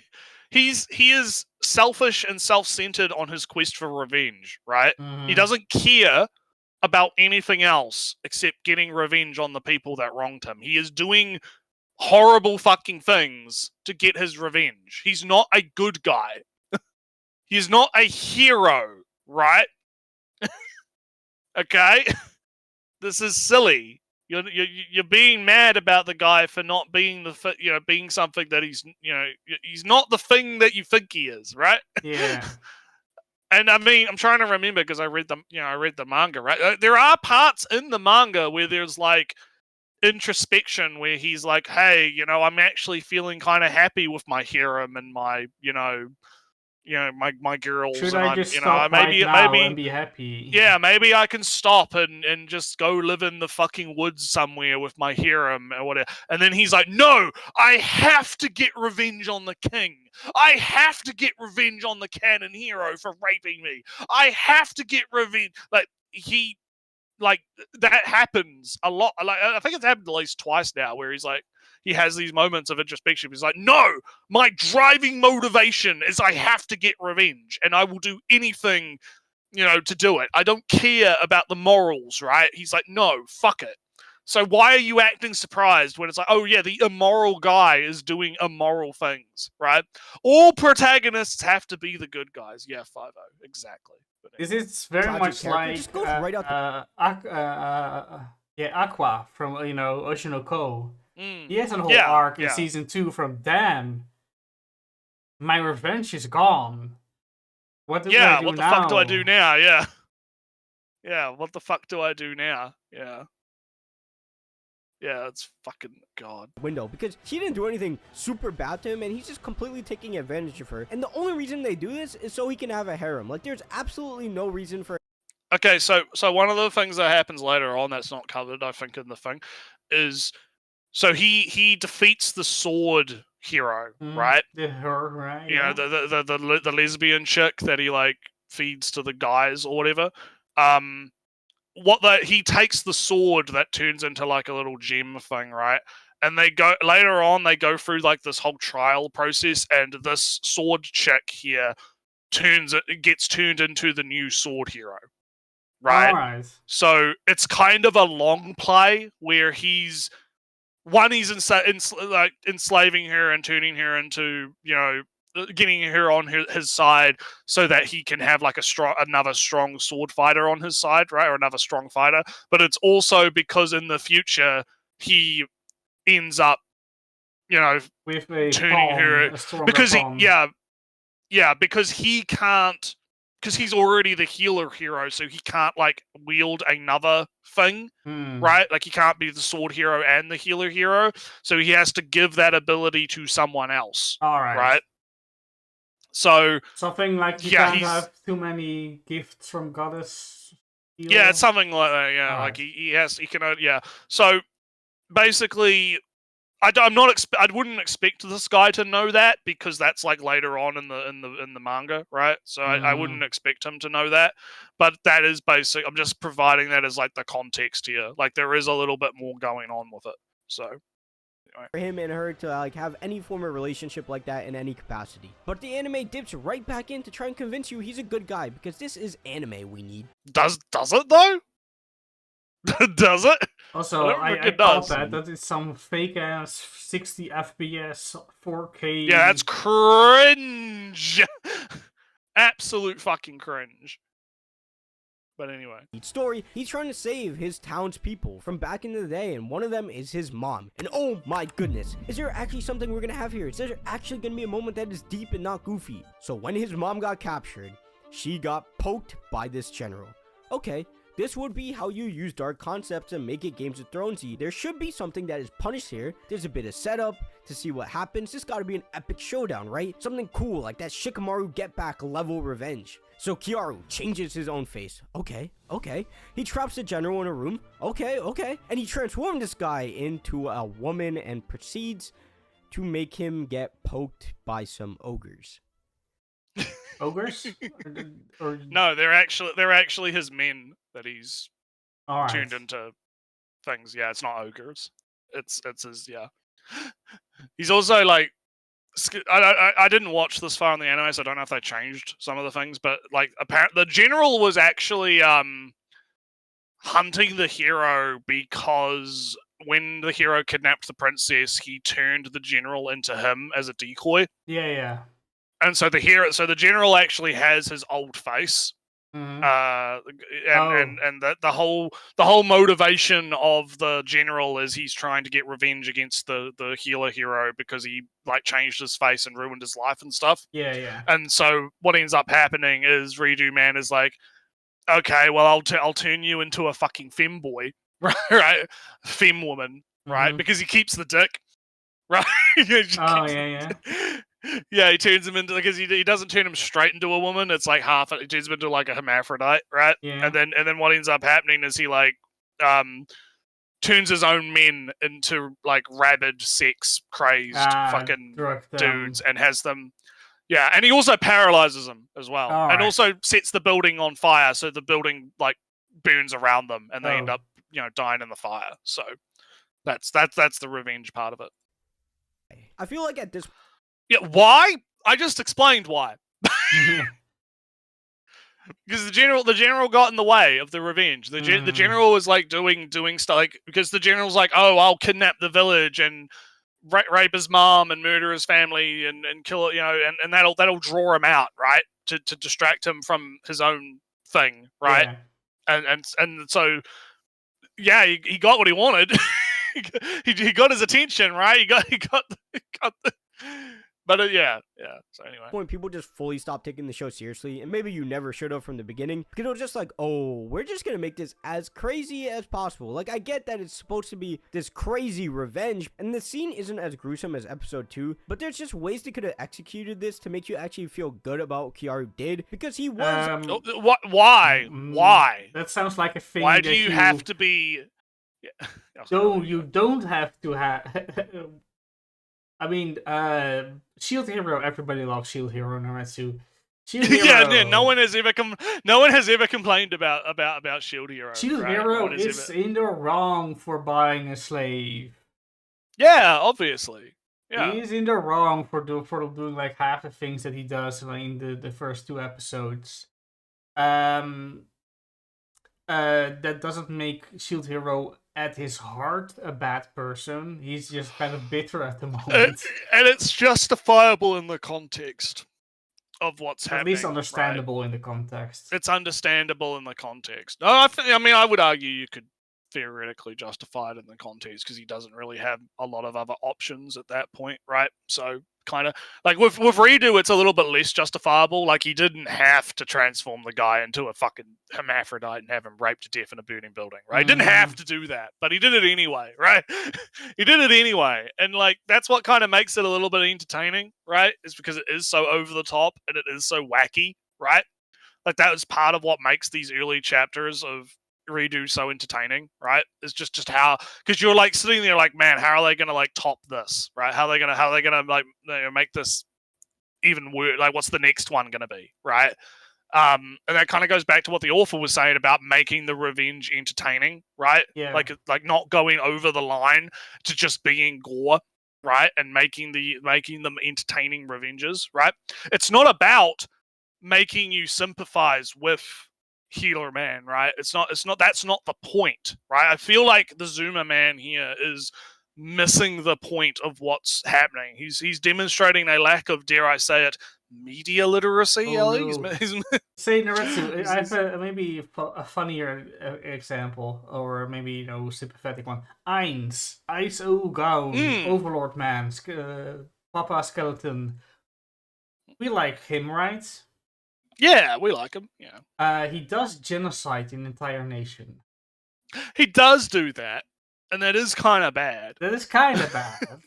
And he has a little bit. He has no remorse for it. He's happy that he did it. He thinks it's a good idea. He won't say sorry for it. Yeah. Some would argue that's kind of based. Some would argue that's kind of based. But I think that Eins has less morals than our Redo Man here, because Redo Man sometimes questions his motive. I don't think Eins ever questions if genociding is maybe a little bit too far for his goals. Yeah, maybe. maybe. But anyway, let's continue. Actually wronged. But like I said, it's just full shock value now. But after that, he goes on to the Coliseum and saves the town people. Let's go. That's our boy. Give him the Nobel Prize. What a good guy. He saved the day. This must be the end of the anime. No, this is a redo of Healer. We got another twist coming in. Norn, the sister of Flare, and a character who's supposed to be more devious and more cruel than Kiaru himself. The lowest of the low, but actually smart as well. But if you're looking for a reason why she's bad and why she opposes Kiaru, we do not know. But it's that was just very ugly. 60 frames back and forth. And what is he talking about? We do, like, she was more sadistic to him than the sister was. Like, in terms of, like, yeah, the sister, like, drugs him and gets him hooked on the drug. But you see, like, scenes of her, like, being actually, like, super fucking abusive towards him. Alright, so if I'm getting this, the Princess Flare, right?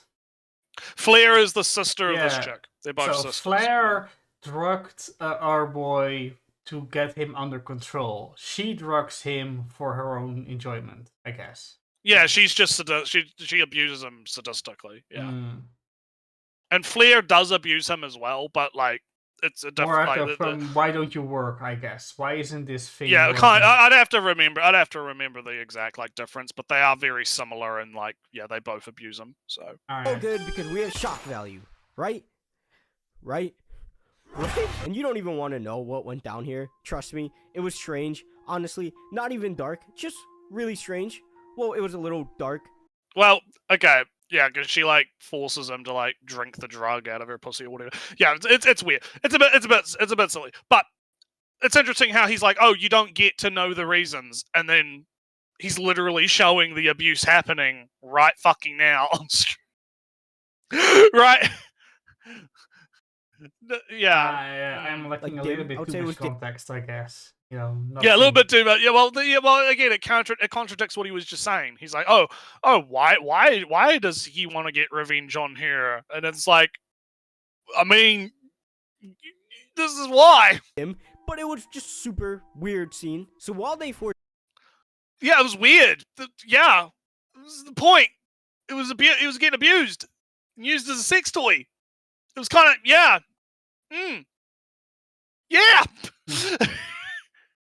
That's the point, man. You're missing the point. Foreshadow the greatest duel in anime, super evil villain versus edgelord protagonist. We get to see this little side quest of him running into the Demon Lord. Now, class, if you were paying attention, this is the same Demon Lord that him and the Avengers were fighting, but she's not strong enough yet. So on this run, he's gonna try and manipulate her for her power so he can abuse it.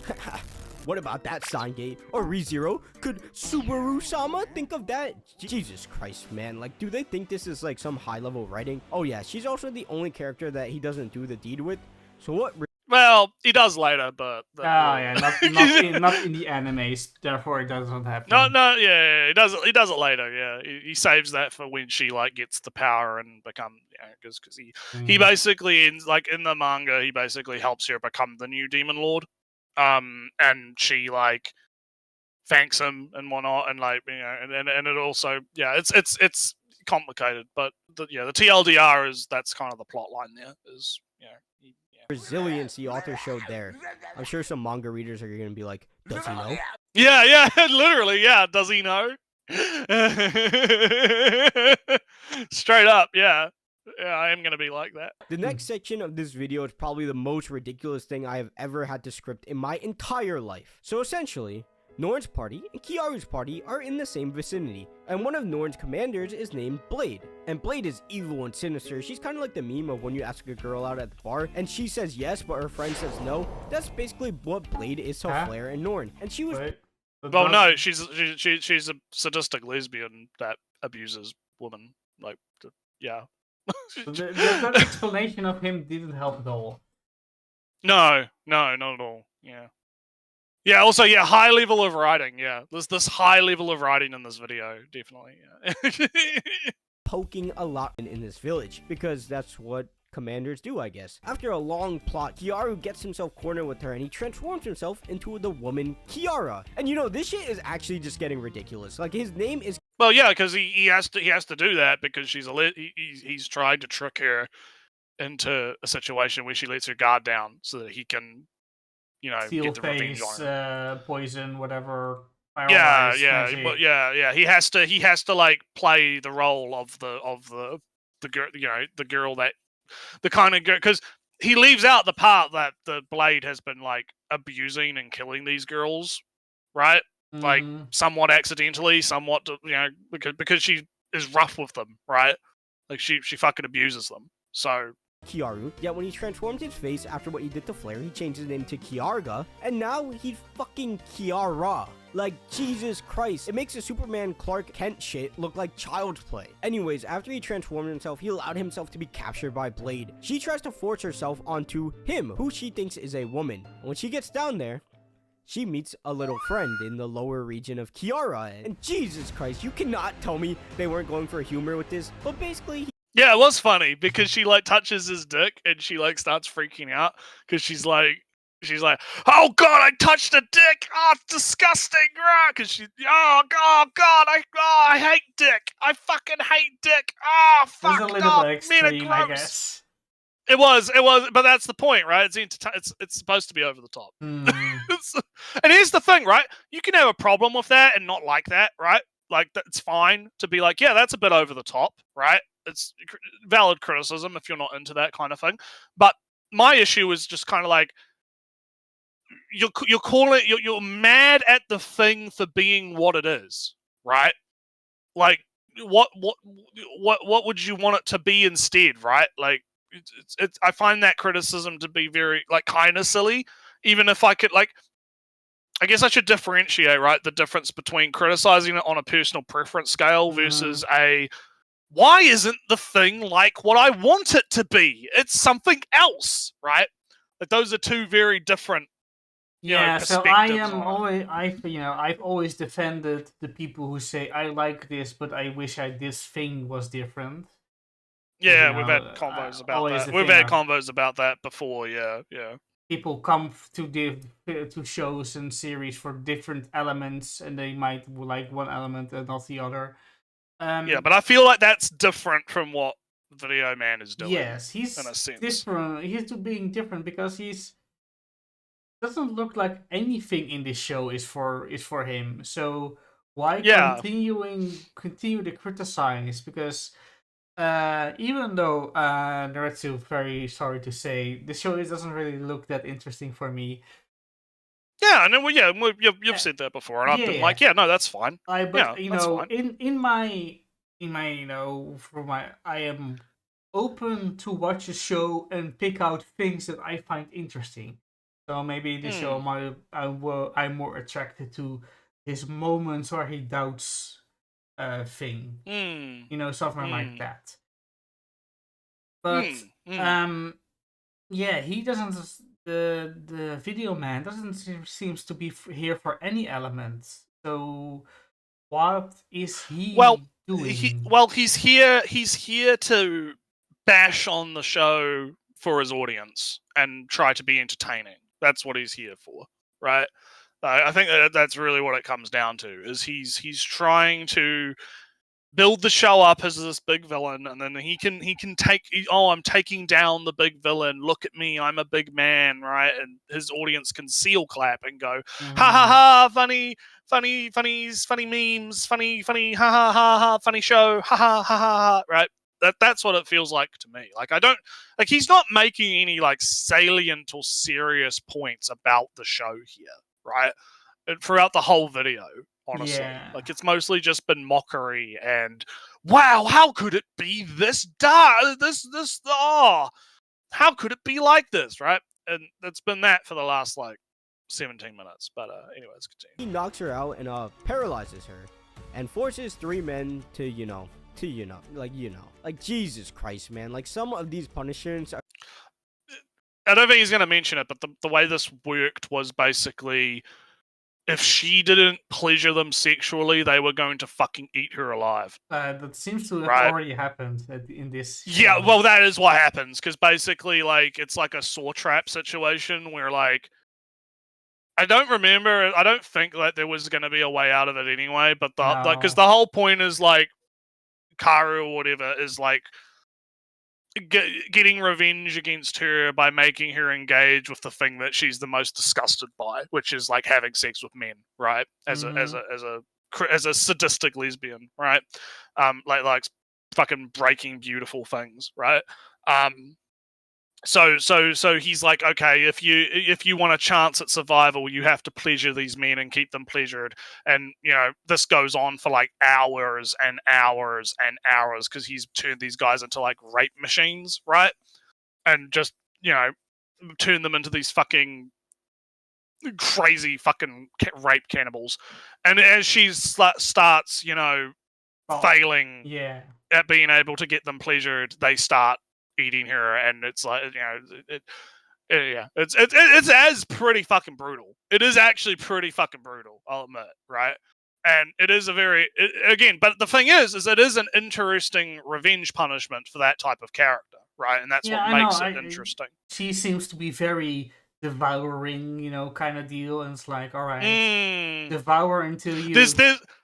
There's a cathartic irony to it, right? Like she's devouring these maidens that she, tricks and drugs into her bed so that she can. Yeah, so now you try to devour them before they get devour you, etc. Yeah. There's I'm selling 5.0 on it. It is pretty good. It's better in the manga, like the because I actually really like the art and I think it's dropped. Again, the whole manga has kind of dropped in quality since like the first, like once you get to like past the first third, it starts getting kind of bad. But like the stuff is still in that like first third where it's good, right? And the art for this is actually really good. Like it's quite well done. So yeah, anyway. Are just so clearly to make those Discord mods out there laugh. Like, I get it's ridiculous, but when you think about what goes into how this came to be, like, how the hell did anyone come up with this and go, we cooking right now? Like, I get some of the scenes in this show can be comical, but I fully see how you can keep the dick slap in there. Like, I fully get it. They definitely were clip farming in 2021, but this was just like, why? Well, moving forward, Norn... Well, again, he's not... I think part of the problem is he's not actually engaging with it in good faith, right? Which is why he has all these, like, why questions. Because if you actually paid attention and, like, understood what was happening in context, then, again, what I just described, the cathartic irony, right, of it would make more sense, right, in context, right? And you could still be disgusted by it or think it was dumb or lame or too comical, right? Like, that's fine. Those are fine criticisms. But my problem is that he's questioning it when it doesn't seem to me like he actually has an understanding of what's going on. He's not, it's like 5.0 says, right? He's not engaging with the media on its own terms, right? That's where I'm kind of like having a problem. Yeah, but I'm not kind of really feeling from where he's coming from, because pick your lens, pick your viewpoint, pick your whatever, and give me your opinion from that stance, from where you're standing. But he's kind of shifting around and not being very clear on what. Because, he said, and this is bad. It's not really, all right, why is this bad? Oh, because it's weird. All right, why do you think this is weird? And there's nothing, real... Is it weird because is it weird in the meta sense that it's weird in real life, so it's weird in the show? Or is it actually weird in the show that this happened in the show, right? Like, two very different conversations. But anyway, we're getting there, guys. We're almost done. The only remaining warrior is named Hawkeye. I know y'all thought I was saying Avenger to be funny, eh? But he's here, and his name is actually Hawkeye, and apparently he's actually too strong for Kiaru. And like, I call cap on that bullshit right now. How bad are you at fighting that you can't win with everything Kiaru has? Kiaru literally has every ability. Is he going to mention that Hawkeye's whole thing is that he's like super fucking perceptive and can like predict shit? Like, he has like future sight. Don't think so. He's just going to. And so that's like, so that's like why. That's why he can't beat him, because he has to find a way to basically trick him, right? Like, he has to find a way that he's able to like trick his perception ability so that he's able to get the jump on him and defeat him that way, right? That's how, right? So it's like he can't win on a one-on-one fight, so he has to find other ways to do it, right? And I guess that's like just context that doesn't matter to this guy, because again, he's not engaging with it in good faith, right?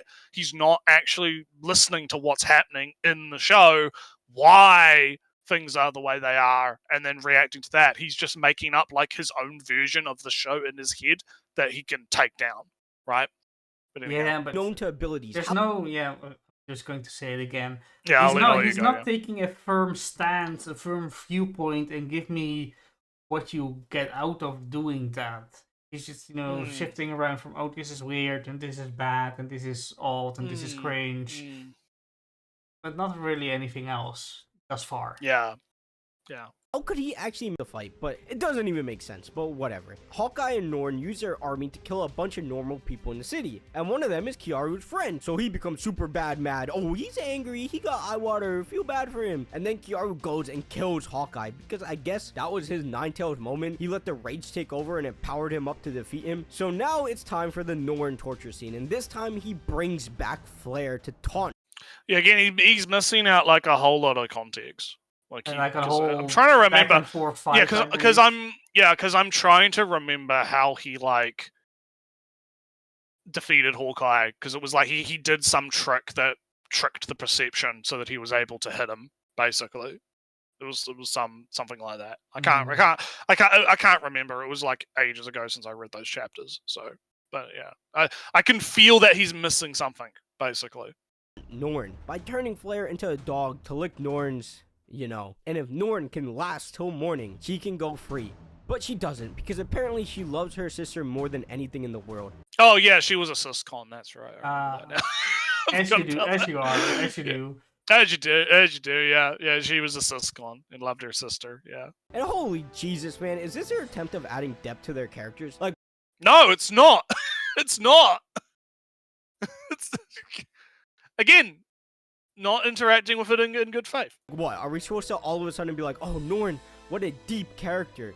Or Kiaru, what a manipulative mastermind if you're one of those people that supports Kiaru. But all that came from it was Kiaru poking her. Kiaru for believing that he's a manipulator. Yeah. Exactly, yeah. Don't get me wrong, a guy likes seeing people beating each other up in anime, but not everything is a good punch. Yeah, I'm just reading the chat. I mean, I guess you could say, you could actually make a point that it's meaningless distraction. Okay, you need to sneak attack him to beat him. Cool. It doesn't really change much. The outcomes are the same, just extra roadblock. Yeah, that's true. Yeah. That's fair enough. Twin sister's the best. Twin sister's the best. Put your sister to the test. Yusuke no Sora is a good show. Yeah. Her memory and turns her into a girl named Ellen, and he tells his party when he presents her to them that it's his sister, and they all just like go with it, like not. Well, yeah, because they're all fucking brainwashed. They're all fucking brainwashed by him, you dumb fuck. Well, they're either brainwashed or they just don't give a fuck, right? Yeah, or just don't know, or they implicitly trust the guy that now cares for them, or even if they doubt, their doubts don't matter. Kind of semi-abusive relationship in that sense. Yeah, they don't care. It's just like, or cannot care. Yeah, exactly. It's it's a fucking. Man, like, someone stupid as hell. Like, I get they're all obsessed with his pee-pee, but like, come on, man. And what's even worse is after they meet her, they all do the deed together, knowing that that's his sister. Like, what? Yeah, they don't give a fuck. They don't give a fuck, dude. Like, it's like you said earlier. They either can't give a fuck or they don't give a fuck, right? Yeah. What? How? No one thought this was like, oh, maybe we should ask him about this? I don't know, man. I think the most annoying part of watching a redo of Healer is all the attempts to redeem Kiaru. It's just like, bro. No, there's not. There's not.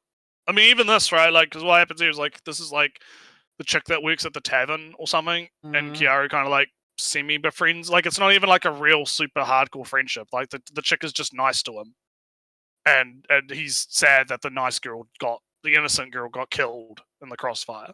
right? Yeah. And And he doesn't like reflect on this. He just kind of uses it as like more fuel for his thing. Like he's not that fucking torn up about.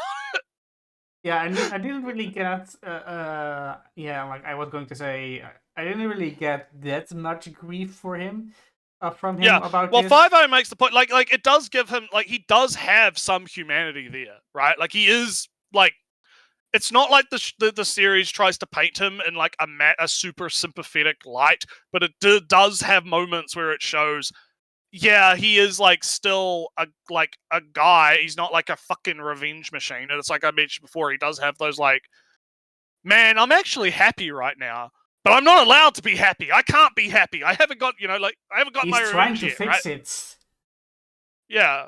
Like he has those moments, but it's not meant to like justify the stuff that he does in a sense, right? Which I feel is like the confusion that this guy and the video man has, right? It's not justifying what he's doing or trying to humanize him to justify the things that he's doing. It's just literally to add like, yeah, no, he's still But human Naretsu, after all. if he's such an evil man, why does he eat breakfast like me? Would he know what it feels like to not have breakfast in the morning? Oh god. All right. We're almost done. We've got like 2 minutes left. So Let it go, man. He's a bad guy, and his revenge is clearly just to fucking shock you with some scenes. This guy who was barely developed poked his mom, so Kiaru turned him into a woman to get poked by dudes. Like, bro, what are we doing? well, like I said, there was more to it that happened, but whatever. This woman was mean to him, and she's a lesbian, so let's She was a little bit more than mean to him, dude. Like I remember there was like a whole thing with her like just basically beating the shit out of it. Like she would like really abuse the fuck out of him because I saw, again, she's a lesbian, so she wasn't like sexually abusing him, but she was like beating the absolute fuck out of him because she was mad that how dare this man defile the other girls, right? Even though the other girls were sexually abusing him, right? Like how dare this man, right, ruin the maidens or whatever. It was something like that. force her to get poked by male ogres. And what he does to Norn leads to every Discord mod getting their profile picture. Trying to look at Redo of Healer as a serious anime is going to lead to so many angry comments. I already hear Flair deserved it 123 typing Redo of Healer is an absolute masterclass in character development and its revenge is so different. Or French Lord 123 saying typing different things than what you're saying out loud. And it's also, again, he's just making he's straw manning some shit, right? Like no one fucking cares, all right? So, come on.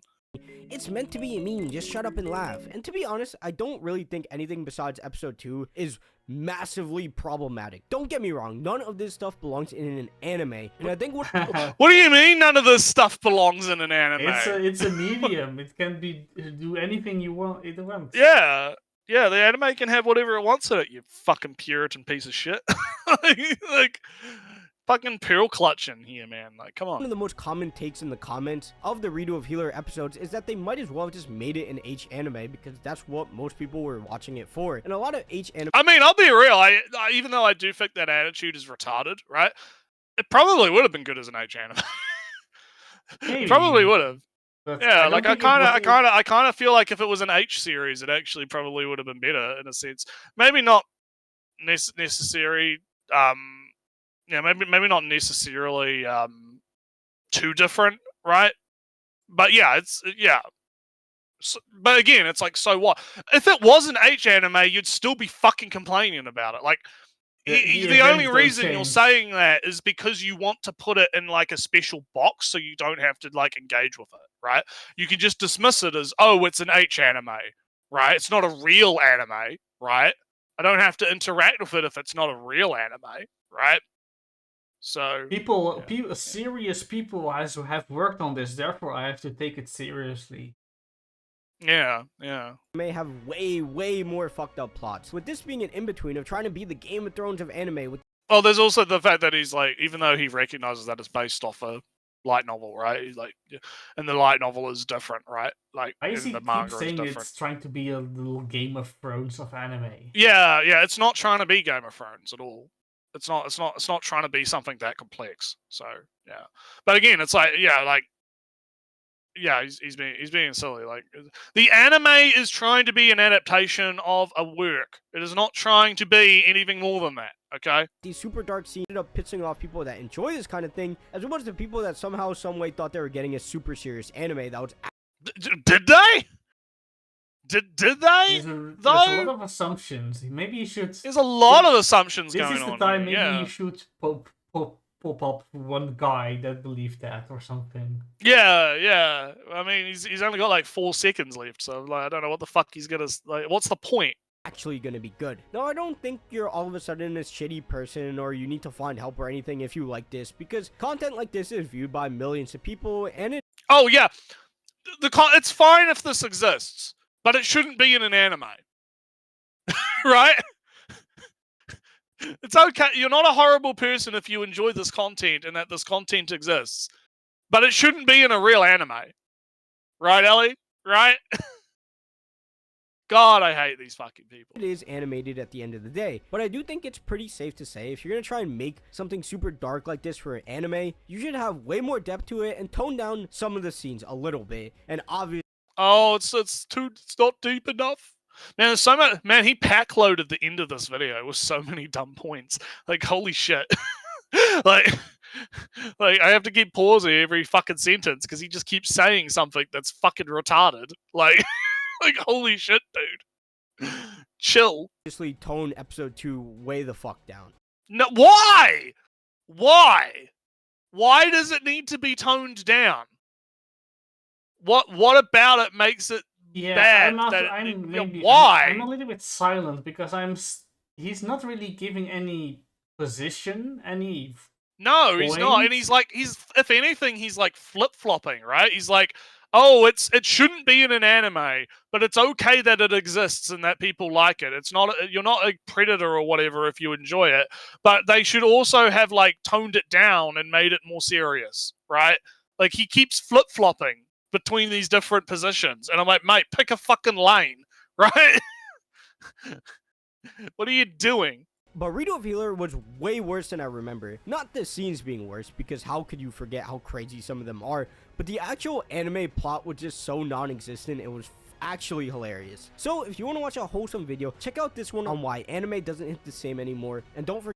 Oh yeah, maybe we will cover that because that sounds funny. Oh no, I'm older now and I have less time and I have different Oh, priorities. I'm not a 13-year-old anymore. Yeah. Oh boy. Don't forget to leave a like, subscribe, and we're just getting started. We're gonna stay consistent, and I'll see you in the next video. Oh shit! It rebooted. Oh well, this is a good screen cap to have. For now, this is the final thing. But anyway, but no. So yeah, that was a video, I guess. Yeah, that was some Zoomer. That was some Zoomer brain rot. It started out somewhat strong-ish in its own way, I guess. But then, it got bogged down in plot summary and, step-by-step event recounting. Yeah.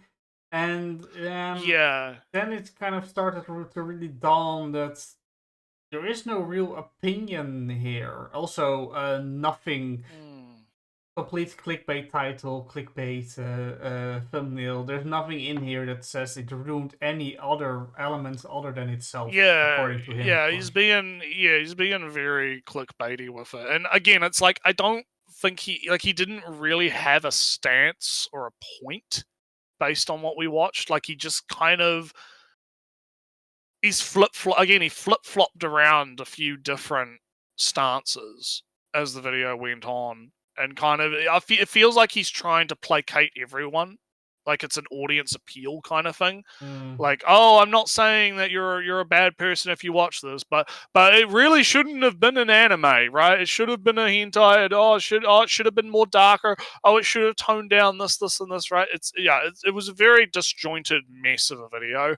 I feel like he didn't really like engage with Reddy on its own terms and really try to dissect it. Right, he just kind of like it's very surface level analysis, right, and to the point where he even gets certain things kind of wrong, or he leaves critical context out that would have probably even possibly aided his point, right, a little bit. So yeah, I feel like this was definitely a very poor video, and it's a good example of modern AniTube Zoomer brain rot nonsense. I feel I'm not going because to, maybe I have difficulty saying if something is a zoomer or whatever, or this or that, or it definitely age. felt very zoomery. Because the reason I say that is just because the arguments being made remind me a lot of the same arguments I see Zoomers making, and the overall tone and the feel of the video, the heavy emphasis on memes and quick cuts and flashy editing. Those kind of things definitely lead me to have my Zoomer radar going off, right? But yeah, anyway, I'll let you go, and then we'll talk about DanDadan because we have a lot of DanDadan to talk about. 3 of them, then. Yeah, free Dans, the free Dans, yeah. But yeah, no. To continue where I left off little bit. So then it kind of recounting every single bad person that he got revenge on in some way, and also other characters that they meet along the way. He's just going from, oh, this is weird, this is odd, and yeah, kind of wishy-washy back and forth on if the series is bad, if the author is a bad Joker madman, then if it's not worthy, this story, the events are not worthy to be an anime, or if say Naretsu, I were to make a video, which I never ever have done, where I going from, alright, how morally justified was he in every instance? Yeah. And I will judge, right, from, alright, how you'll be the moral arbiter. I'll be the moral arbiter, and I'll go from, alright, I'll have 2 measurements. I'll have a measurement from with the future past crimes yet to be happening included. Was this punishment, justified? Was it thematic enough? I'm giving it scores. Was it 1 proportional? 1, thematical? Was it appropriate? And was it timely or whatever? I'm going to judge all these revenge things on my scales. That's a thing to judge something on. But I never got where he's judging this on, other than a vague sense of weirdness. Yeah.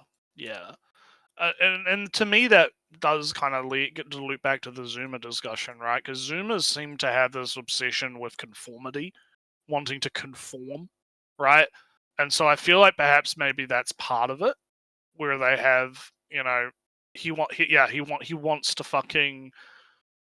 He wants to conform to the consensus, so he's not really targeting any one position or taking a stance on any one position. He basically just wants to do all of them at once, so that he can not have to.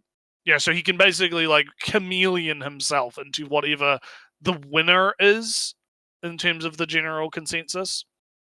But yeah, well, yeah. So that's I guess that's pretty much it, really. I think I've kind of said my piece on what I think about the video. It was a bad video, but it was fun to cover. I think we had a fun time. So yeah. End of the day.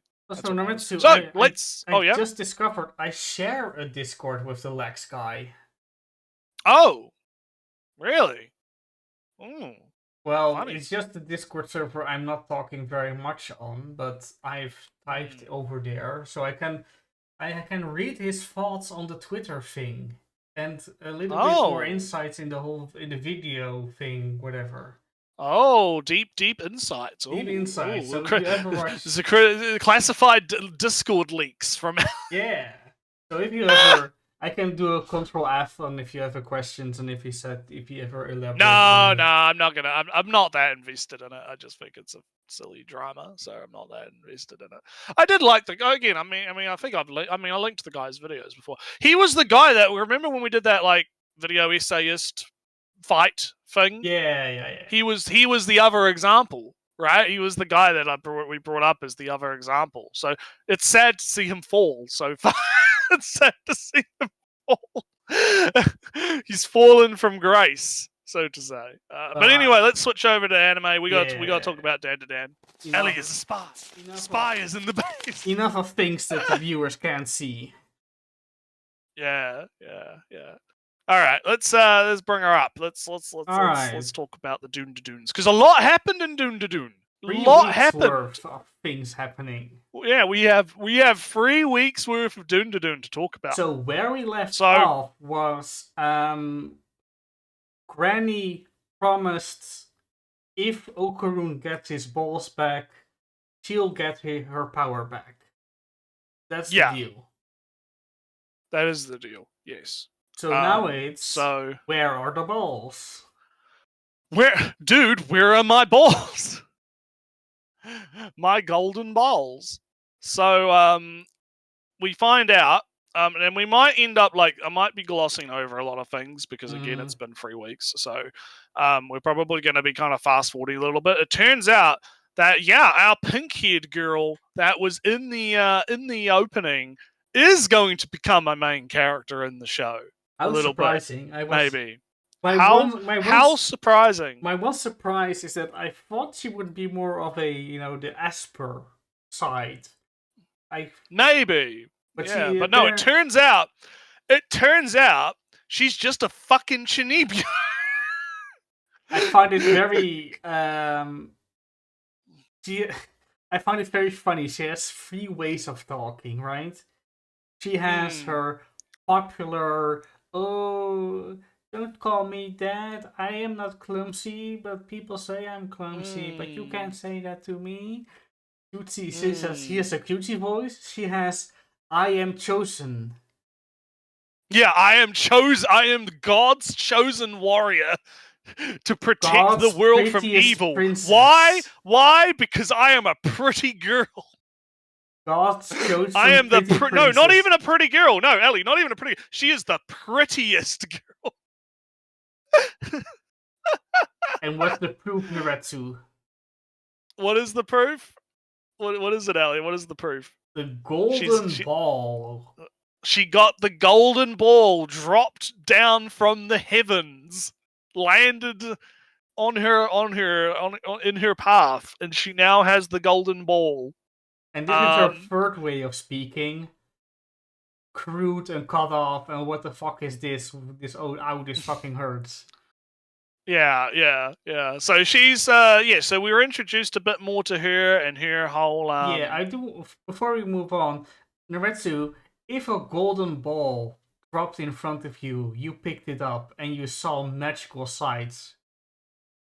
Yeah. Were you not thinking you had some special purpose with the thing? I would be like, fucking sick, a golden ball.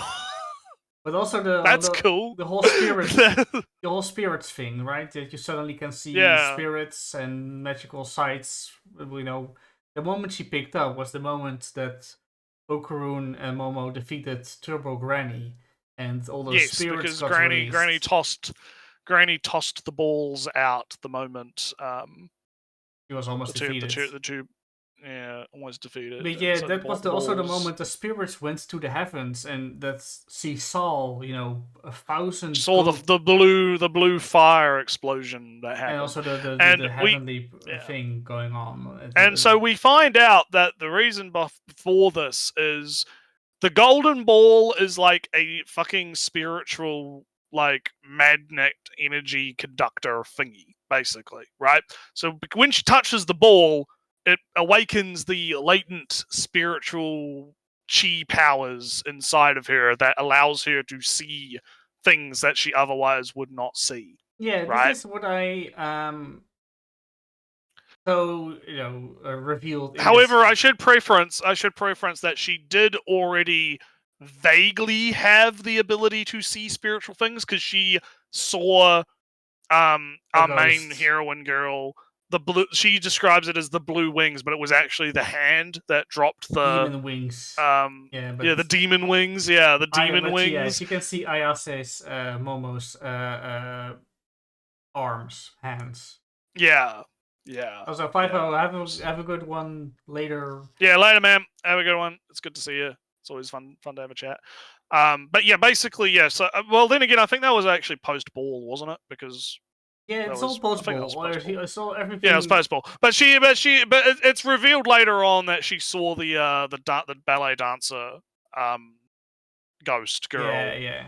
when she was a kid, right? So she had like a latent psychic power ability And then it stuff faded going away, on. and I was kind of rejigged back up again. Yeah, it's been reintroduced. Yeah, so that's essentially kind of like, so that episode week is mostly set up in a sense. There's a little bit of Ocarine and our girl having a bit of drama. The granny is in the cat doing some, walking around doing shenanigans as the cat, right, looking for the ball, right.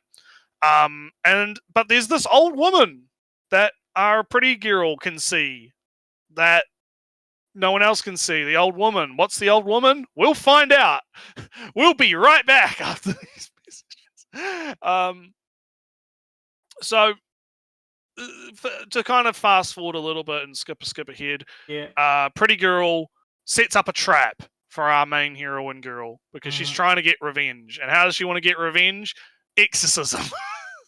Because we have to. She believes that Momo is a demon and that she is chosen by gods to, reach the world of demons. Yeah, so she uses the cross slider to try and perform an exorcism.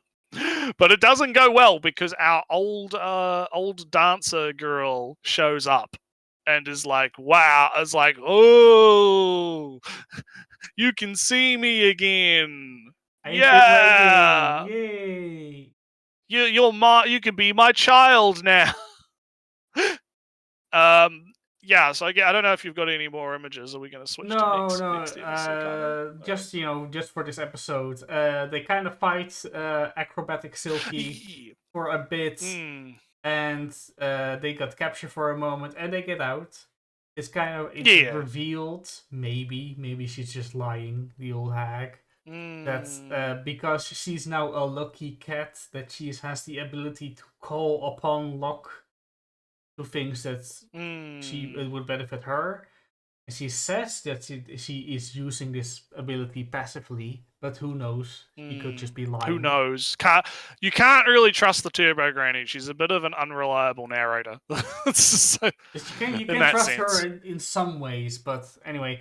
And not others, yeah. Anyway, acrobatic Silky is half defeated, half taken damage. So now, I have to click on OBS to. We have to switch to the next episode.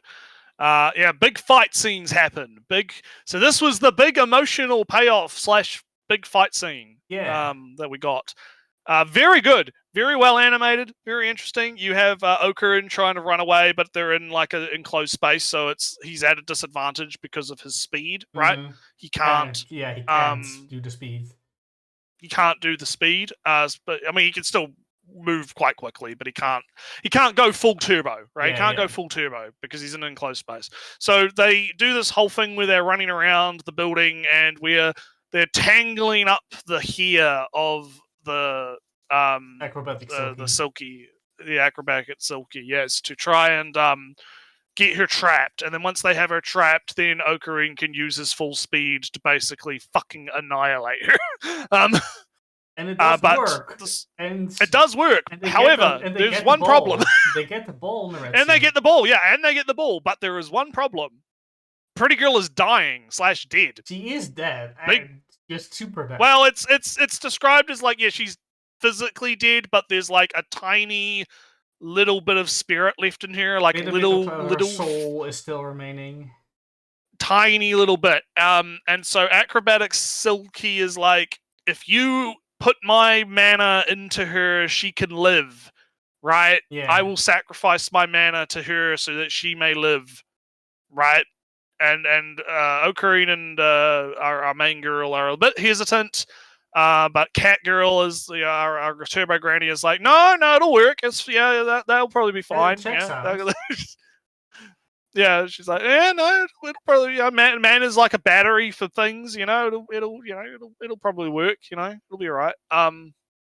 So basically, you have main girl acting as the fucking jump cable, and she connects she connects the Silky to Pretty Girl, and we get the sad backstory. The sad fucking backstory that everyone was hyping up, because I knew people were hyping this up. I remember watching a video about DanDadan where someone was like, "Oh, wait till they fucking get to this part. Wait till you see this. Ooh, the ballerina in the lake. Ooh, what does this mean?" Right? And the general story is that our acrobatic Silky was a mom working really hard for the daughter. The daughter was going to be a ballerina, right? Wants to be a ballerina, is doing training in the house, going to, doing all the stuff. But, oh no, the mom was taking loans from the mob. Oh no, it's not good. Actually, kind of more, a little bit more granularly, is that she's doing a lot of jobs, and it looks that she is able to pay things off. But then, Naretsu, she saw a pretty dress for her daughter. And she bought the dress for her daughter instead of paying off loans or something. Paying off loans, yeah. And so the Yakuzas show up, and they start beating the ever-living shit out of her, right? And it's very graphic. It's very graphic and very well animated. Right, because you see like the blood. She gets pushed through like a glass window, and it cuts her up, and you see the shards of glass inside of her arm, and she bleeds out onto the photo, right? And yeah, I can see why it left quite an impact on people. Lots of people were talking about this because it was very well done, very very impactful. So the kid gets kidnapped and taken by the Yakuza or the loan sharks or whatever, and our mum gets knocked out, and she wakes up, and you have this really well done scene where she's like, it's like a first person perspective, and there's a lot of detail to it because it's like shot through, like, because she has one eye at this point because her eye got busted in by getting beaten up. So you're seeing it through the perspective of her one eye, kind of hazy, kind of like blurry, as it's like panic rushing through the streets trying to save the daughter, right? Like stop them from kidnapping the daughter. She's running through the streets. You hear like the panicked breath and the screams, right, and the moans, right? And then she sees the car and she's running towards the car, but then she trips and she gives out because she's bleeding out because of the glass that's inside of her arms, right? And then that's the moment in which she dies and becomes the ballerina in the lake. No, you're slightly mistaken. She lives. Am I mistaken? My memory is failing me. No.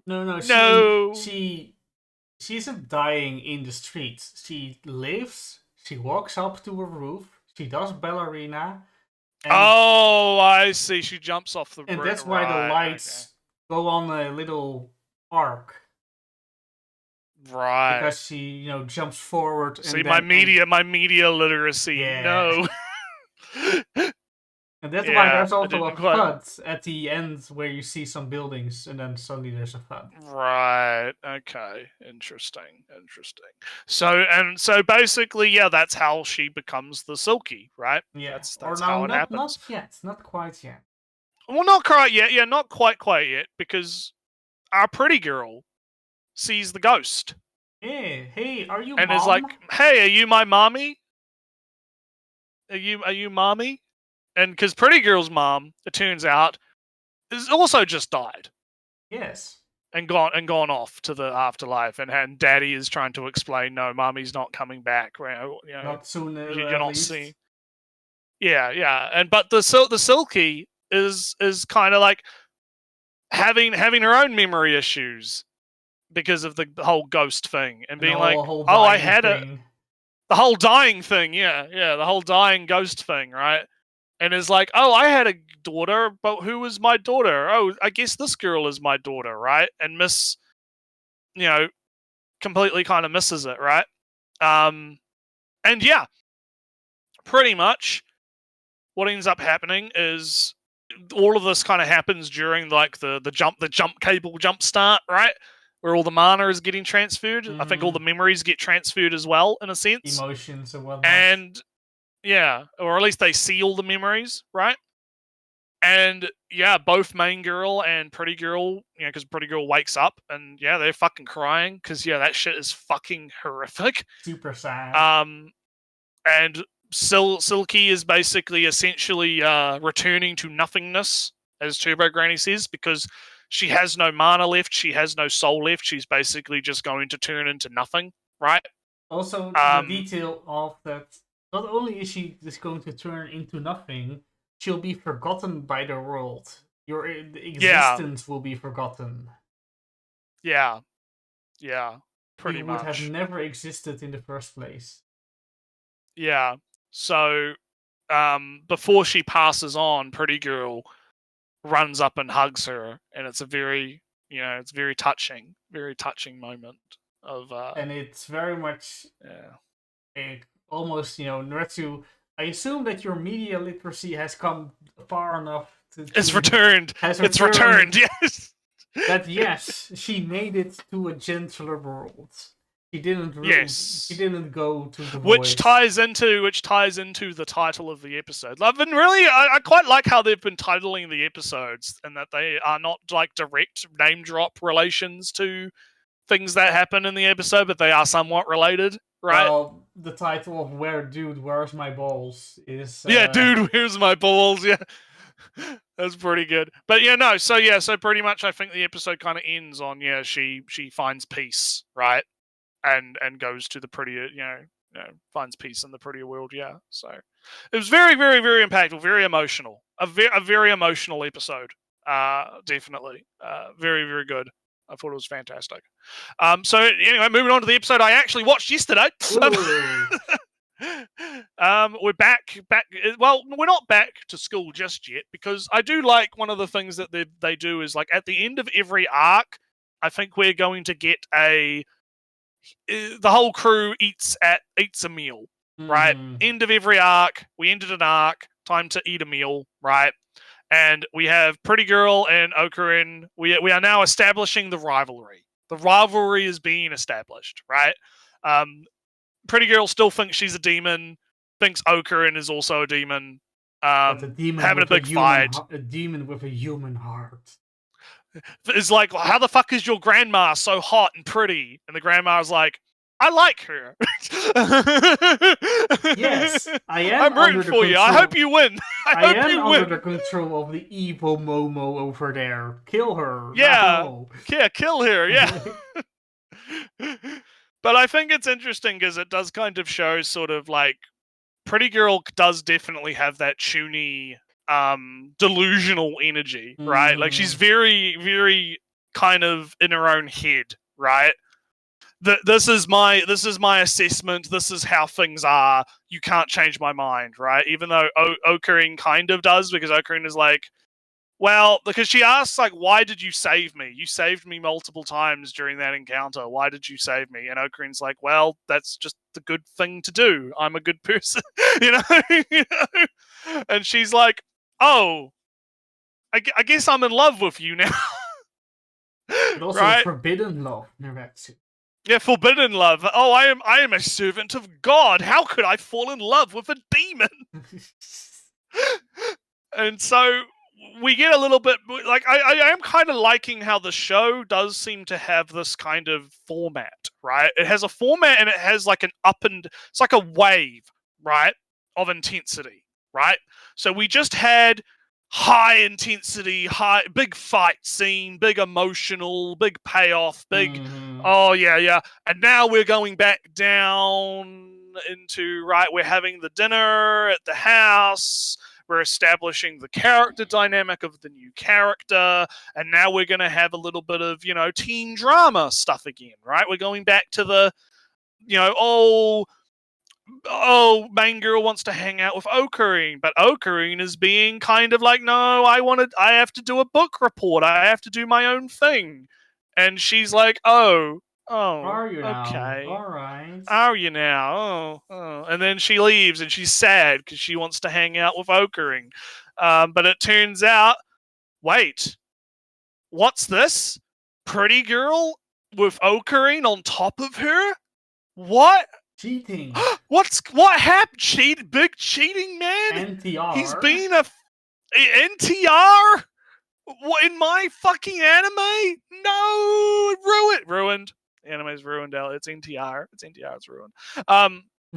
But no, it turns out the reason Okarun is being so obtuse and avoiding our main girl is because he is getting fucking jacked. He wants to get ripped. In secret. So he's working the fuck out in secret. He's like, yeah, I need to do my... Granny gave me a workout routine. I'm going to do the workout. Because he was like, I'm going to become big and strong. And then surprise Momo main girl. With my super strong. Yeah, I'm going to surprise Momo with my super strength. I'm going to be a cool man. But our pretty girl finds him first and is like, I'm confessing to you. I love you. Forbidden love. I read in these books I found in my dad's study that I need to kiss you. In the secret compartment that was kind of in the secret compartment. There were these videos of couples doing this stuff. I need to do this to you to prove that I love you. I think one of the things I do kind of like about her is not only is she very I'm Chinibyo, everything about me, but she's also extremely naive. Like, she's very naive. Like, I found these books and I was researching Forbidden Love, right? And I found this is what you have to do for Forbidden Love. And it's implied that it's like she found her dad's porn stash.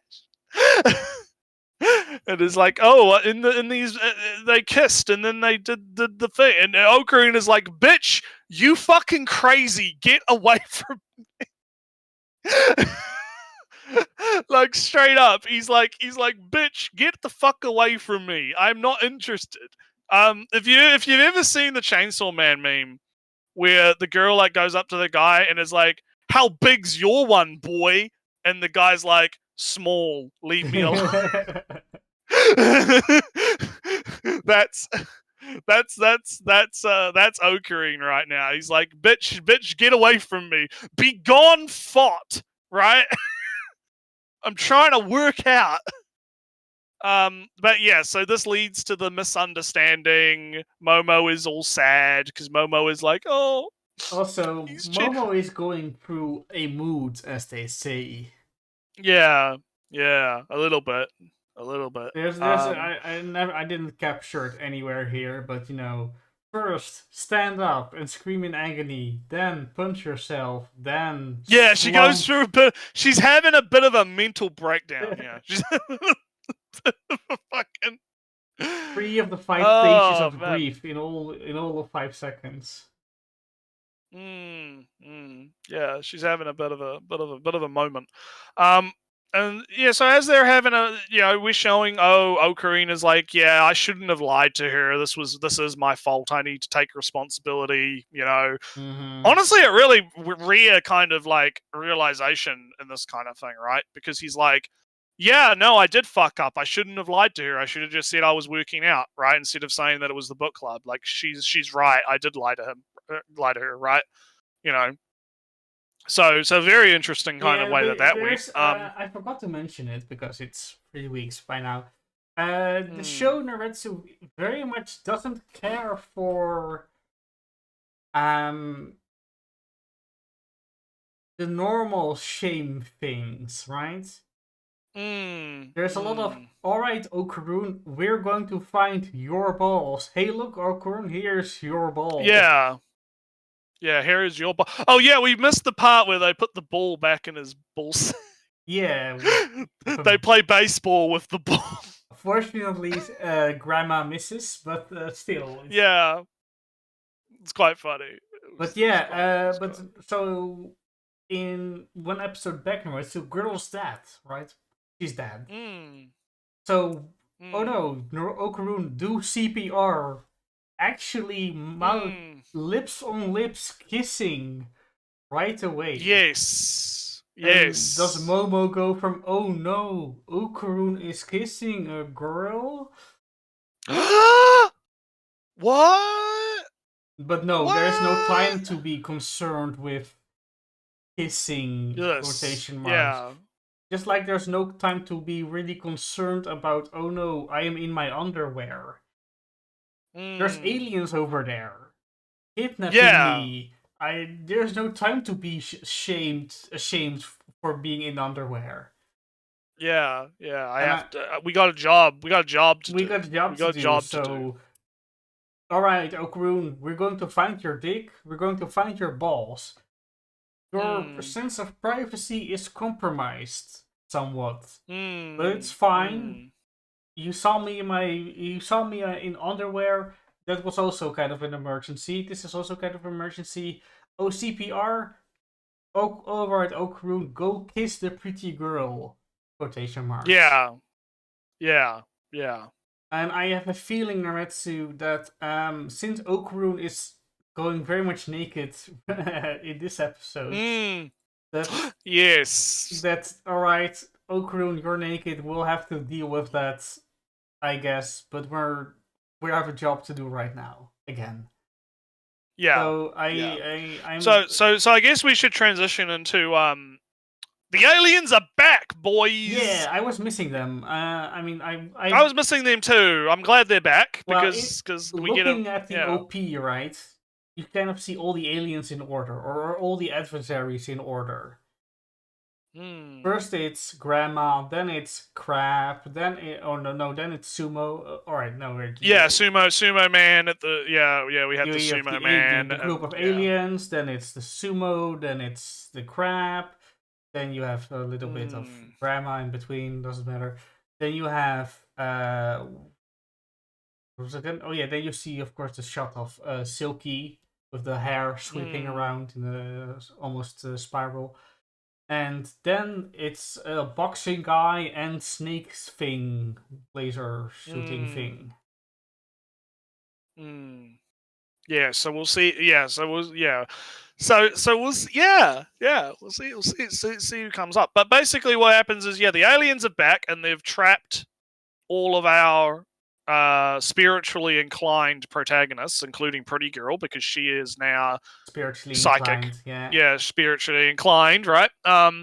They've all been trapped in the alternate dimension, in the class. Yeah, I believe it's like alternate dimension classroom stuff. Since it's basically this show very much says, all right, aliens are just beings that figured out that high spirituality, aura stuff enhances your science or stuff also. So there's very much intermingled over there.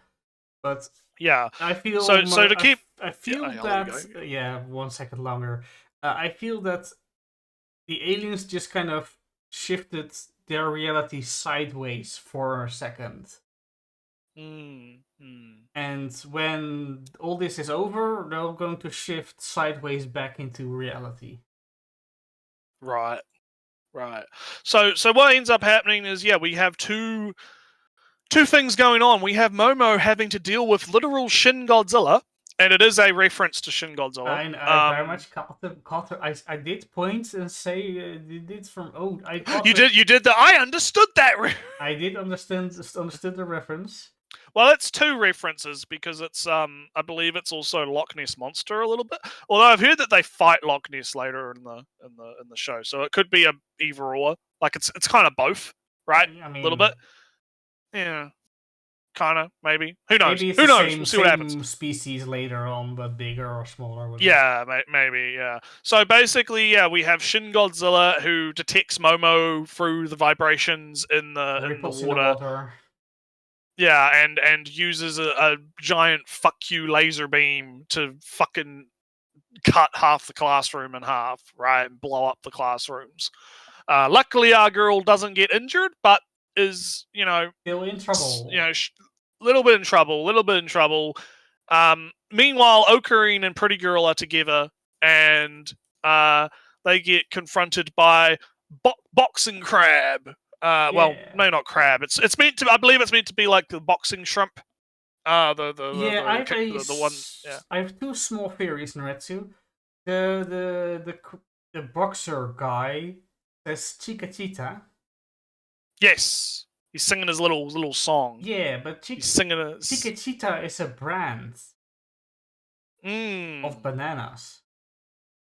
Ah, You know ooh. the banana? Oh, is he singing? He's singing he's singing the bloody I don't know if I the don't thing. know. I don't know if there's a song or commercial of the thing, but I know that Chiquitita bananas are the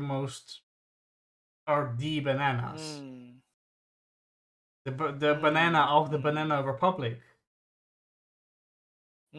So it's funny, aliens all talk about bananas all the time, and now this guy is saying the brand of the banana thing. But that's an aside. Small theory, Naretsu. He's saying a lot of a lot of weird stuff. Yeah, a lot of incoherent nonsense. Yeah. However, Naretsu, I think it does mean something. There's a logic there. It probably does. Yes. All right. So it first probably he says, does. "Do you have a dream?" Hmm. So, and that kind of can interpret multiple ways. I feel it's more like from, do you know what you're doing? Do you know what you want? Right? You have this power. Do you even know what you have? That's kind of what I feel is that he's saying. Then he's saying from, all right, from the north, from the south, in the noon, in the afternoon, northwest, etc. I feel like that he's kind of saying you're already surrounded. That's what I feel he's saying. And then he says we're gig workers. And that last bit feels like that he and the Loch Ness Godzilla are hired by our friendly aliens. Yeah, that does sound like it might be what it is. Maybe they're like bounty hunters or something. Yeah, or like just that. hired, because they don't have much combat ability and they got wrecked last time. So it makes sense for them to hire other people for extra protection and whatnot. Yes. This is my theory on what I think that's interesting. We'll have to see if that comes to fruition or if we find out more about that, because it does sound like an interesting theory. Maybe it will never be confirmed, but maybe it won't. I see maybe the logic in what he's saying. Yeah.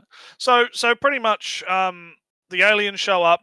They pin Ochre into the ground and they push away Pretty Girl. They knock her away because they don't particularly care about her right now, because they want those magic balls. They're after his banana. His magic banana.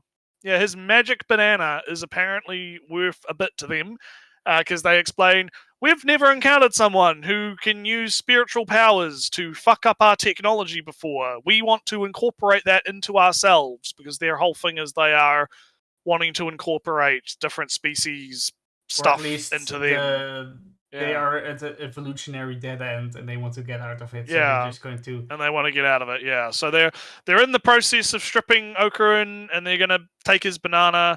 But suddenly, a new challenger has arrived. It is the Silky.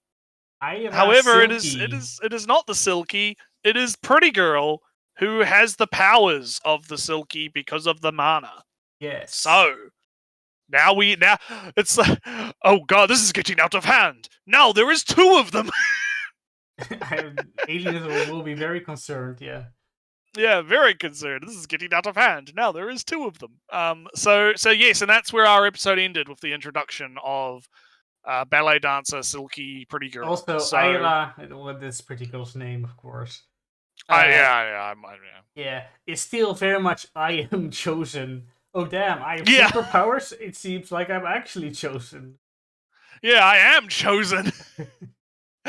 So yeah, it'll be interesting to see how the fight goes now that we have backup, right? Yeah, so, one small detail that I want to mention is that it really seems that the aliens and Momo share the same power, because Okurun briefly mentioned from, damn, my power is gone. It just feels like if Momo does it.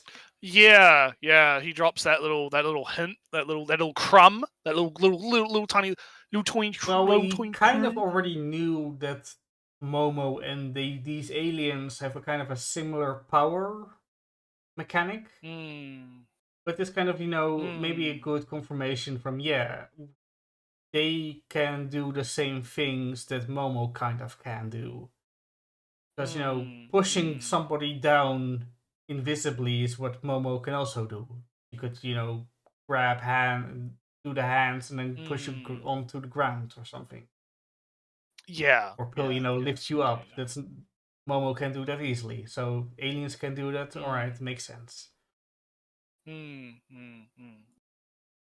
So yeah, very good. DanDadan's going very well. I'm still enjoying it. It's definitely. I mean, it's the only thing I'm watching this season. So it is the best show of the season because it's the only show of the season. Yeah, there's a lot of interesting stuff in DanDadan, and I do like how it does seem to have a very good story structure of. You get these peaks of high intensity followed by, a little bit of chill. You get a little chill, and then we can slowly ramp it back up, and then we can, I think that's very good. I think it's doing a very good job with its pacing and its how it's going about telling the story. It's been quite good. So yeah, I don't have much else to really say on it right now. Maybe next week we'll be able to talk about it next week without it being 3 weeks since talking about it. Yeah, I had an idea. Just why not talk about it now? The video game awards, Naratsu. Oh yes. Do we want to do some predictions? Do we want to do some? Yeah, I have it loaded. Have you got the website somewhere? Link it in the podcast chat. Oh no, I have it on stream. Whoosh. Oh, whoosh, whoosh. I have to hit the live button again. So, hang on. I'll bring it up on my end just so I don't have to watch the stream. Game awards, because there's been a little bit of drama. But there's always about drama. The game that's not There's interesting. always drama. I'm not interested in drama anymore. I'm just going to pick from these. I do not want any drama. I just want to be happy. Let's go nominees. I have way view more all the categories. Yeah, I'm going to Game of the Year first. I have to log in to vote. I'm not going to do that. So. Oh no, I'm not going to vote. I'm not going to vote either. But just general from structure of Game Awards is flawed from the beginning. Keighley will show off Kojima for a half an hour and then rush all the other people again. That's the thing. I assume that Nintendo will show the Switch 2 over there, so I'm going to watch it if I can, but I'm not going to. I'm not going to be bothered by any of the choices, other than the show is very annoying. Well, let's have some fun then, shall we? Yeah. So we've got Game of the Year. We have Astrobot, Barudo. We got Black Myth Wukong. We have Elden Ring, Shadow of the Entry. We have Final Fantasy VII Rebirth, and we have Metaphor. So, of the picks, the controversial pick this year is obviously Elden Ring because it is a DLC. Mm-hmm. And on the one hand, I can understand why it would be included because from what I understand, it's a very substantial DLC. So you could argue that it's basically another game, maybe. But I haven't played Elden Ring and I haven't played Shadow of the Entry specifically, so I can't comment on whether or not that is justified or not. A little bit, and I'll give my quick opinion on DLC. So I'm not against including DLC as a Game of the Year part. But I do think that DLC should be separate from the main game. I agree. I do think that it should have its own category almost, like DLC. Yeah, like the Xenoblade games, every Xenoblade game has a separate from the main menu. You can pick main game or extra game. Right. And if you can't walk if you're walking around from your normal game into the DLC, then there's nothing that I don't think it really should be included as a separate game of the year or something. I kind of agree too. And again, I don't know what it's like for Shadow of the Entry. I would assume it's like past FromSoft games where they just add it to the main game. Yeah, you have to walk with your character that you already have played in the main game, walk to an area and go, I'm going to the DLC zone. And you walk in with your character into the DLC. So I honestly do think that this pick is I can understand why it's controversial, and I kind of agree with it being controversial, because I do think that it should be in its own category. I don't think that a DLC should. But I am not against giving DLC some, limelight in a general sense, right? Game Awards. Yeah, in a general sense, I'm not against it. In a general sense, I'm not against it. I just think that in this case, it was a bad pick. Yeah, so again, the Xenoblade games, like Future Redeemed, Xenoblade Chronicles 3, End of the Timeline, blah, blah, blah, blah. The DLC for this game is like at the beginning of the timeline. Yeah. So it's like thousands of years apart. So you cannot walk. They're separate games. Right, and that makes sense. And therefore, I think that makes sense. But that's not here. That aside, right, talking about some of the other picks, right, because I haven't played any of these, obviously, but Astrobot I've heard good things about. Yeah. I've heard people say that it is actually... It's fun, right? It's fun. A fun little game. That's cool. I've heard a little bit about this card game, this Balotto thing. Apparently it's like it's some indie / fun mobile. It's also it's like mobile plus console plus whatever. It came later to mobile. Yeah, it is on mobile. Yeah, I don't know anything about it. I can't quite comment. I can't comment on you it. Go, right? you go through the list, and I'll say I'll talk after. Wukong. I watched Tenma play Wukong. Wukong seems pretty good. I think Wukong is a good pick for Game of the Year. People were like shitting on it because they were like, it's the lowest rated pick for Game of the Year. It's interesting how the media, the games media, has a narrative, and then suddenly all of the games journalists put out articles that are the exact same fucking title, and it's the exact same fucking narrative, right? But funny that, right, Ellie? Funny that a little bit?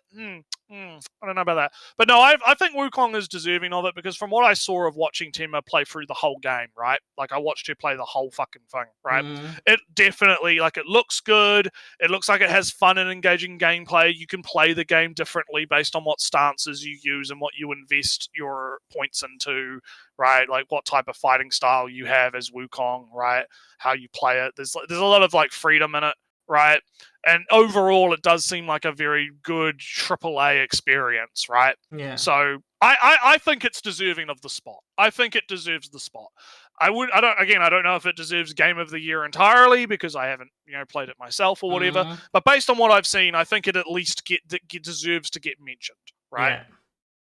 I don't know if you disagree with me. Oh, on no, that, I'm saying I'll talk after go through the list. Oh, okay, I'll go. Okay. We already talked about Elden Ring. We don't have to talk about that. Final Fantasy, again, I don't have much of a comment one way or the other. It seems fine, right? I guess it's a good pick. I don't really care. Metaphor, from what I've heard, really good, fun game, very deep, very lots of story, big themes, big stuff, very good. So yeah. That's my opinion. What are you? Yeah. So Astrobot, good game, very fun, but I'm feeling it's a little bit shallow after that. Right? There's not much beyond good platforming, and then it is a rare thing to good platforming these days. But Mario also exists. Balatro is a game that is been going strong for like half a year at least, and from what I haven't played it myself, I saw some people play it sometimes. The strength of Balatro is like you have 1 billion builds you can do, and it's a roguelike, so you can every run is different and all the builds, and you can get insane bonuses and you can get insanely unlucky, and there's the tension that comes in. So, and it's getting updates, so it keeps getting it's kept its relevance. But both Astrobot and Balatro, maybe not winners per se, but good games. Like with MoveCon, I have heard more technical problems. Like, yeah, it did have some technical issues at launch. So beyond that, right? It uses frame generation, so it's kind of if you move fast, it just Yeah, but a becomes lot a of games blur. are most AAA games these days are using DLSS and frame gen bullshit to Yeah, fucking but Wukong is kind of get around kind it. of the I worst. wouldn't say Wukong is like exclusive in that. No, and it but it is being kind of bad. the worst I- offender in that it's kind of. I don't think so. Based on what I've seen, I don't think so. Like it seems fine based on everything I've seen. So I don't know where you're getting that from. Like I would argue that you could have a conversation about the use of DLSS and FSR in general as a crutch by companies to not optimize the games properly, right? Mhm. But I don't feel like Wukong should get singled out specifically as a horrible offender. Well, it's from only what in I've this seen, at list, least. so. But anywho, I also heard it kind of later on it kind of gets more tedious than fun, but who knows? I have not played it myself. Yeah. Shadow of the Erdtree, I've seen some people play it, some parts. It's more Elden Ring. Elden Ring was a very good game, so the DLC is very good, but it's not, oh no, a good game continues to be good. Yeah, That's a very hard. Shocking. Yeah, shocking. I heard in Final Fantasy VII Rebirth, very good game. Gets a little bit bogged down with the open world. Too much meaningless things going on in the open world. Stretch out some events maybe too long. That's complaints that I hear from the ether. And I hear the most positive things consistently from ReFantasio. A game with a soul, a game with a message, a game with an art style. It's so good, yeah, it's so good, yeah. So, in my picking of games, I considered playing ReFantasio. I haven't considered playing the other games. Oh, I have to sign in, actually. Never mind. Yeah, no, we're not gonna do that. Yeah, no. Alright, start voting. Back here. No, we have to go back. Alright, Next. next. There we go. The Next, game next direction. Oh no. It's literally the same fucking games. Innovation in game direction and design. Damn. And it's literally the same fucking games. See, I hate this. I don't like this when it comes to the Game Awards. I've said this before. It's like I feel like they should add, like, the Game of the Year contenders should not fucking dominate all of the other categories, right? Like, give some other games a fucking chance, right? Because I'm sure there has to be other games that came out this year that have good game direction that could fill one of these spots, right? Alright, so in this has to be. I am going to pick. It's either Black with Wukong or ReFantasio again, right? Right. ReFantasio has the art and the style, and Black with Wukong looks pretty when you're not moving too much, I guess. Well, Black Myth Wukong's also got like the anime stuff in it, like the animation stuff. They did a bunch of anime things in it. The cinematics are really good. But anyway, next, let's just move on then, I guess. Vote or pick one or the other. Is No, we're not voting.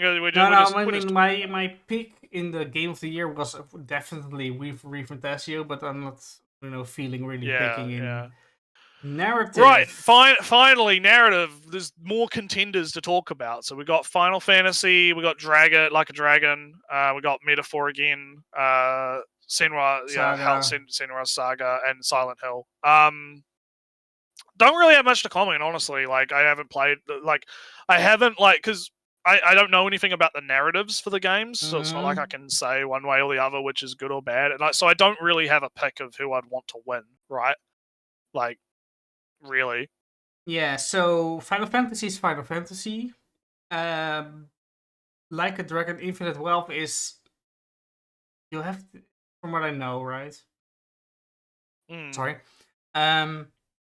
Like a Dragon, if you follow the entire story, this is another chapter in a great story, season 15. It's more Yakuza. Yeah, it's more Yakuza. And it's a very good story, but I don't know it. ReFantasio is an epic story. large in scale and size and length. Big commentary, big thing, big things going on. Senua Saga is the opposite. It's small and intimate and personal, and if it doesn't, if it doesn't reach you personally, it's completely flat. Yeah. And Silent Hill is if you can, Silent Hill is the story of a game from 20 years ago. Yeah. Right? So this is I don't another have problem of the Game Awards. I would then go for Refantasio again because I more value a big sweeping story than a super personal one or a story that is season 15 in. Also, I've got food coming in about 8 minutes. All right, not that I'll jump out, but I might have to pop up and all right. go to the Art door direction. to get my food. I'm going to again, it's the same things, right? It's Astrobot, Wukong. Like the only new one is this Navera one, and I don't know anything about it. I have seen the trailer. It looked pretty in the trailer, but all right, Refantasio is just the most arty one. The fantasy. It's arty, but it is also very Persona / Shin Megami Tensei because it is made by those same guys. Yeah, I'm pretty sure. So but it's got that style to it, and of course it's going to have good style because those guys know how to make a good style. Yeah. I mean, you look at stuff like Persona 5 and whatnot, right? Like they know Wukong, how to. Wukong will give a.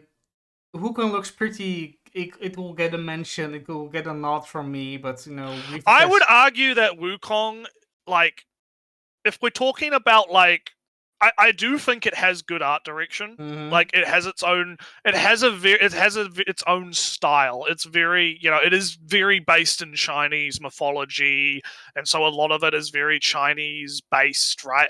Well, and also not just kind of Chinese because it is like it's Journey to the West, so it merges a little bit of Chinese with a little bit of Indian, right, and a little bit of Buddhism, right, and that kind of stuff. It also, as I mentioned before, has those animated, like. It has these animated cutscenes that you could almost argue are like a Journey to the West anime. Sequence. Like the cinematics are very fucking cool, right? They have one that's like a stop motion with puppets, and then they have another one that's like a different style of it. Like they have different styles of animation show up in it.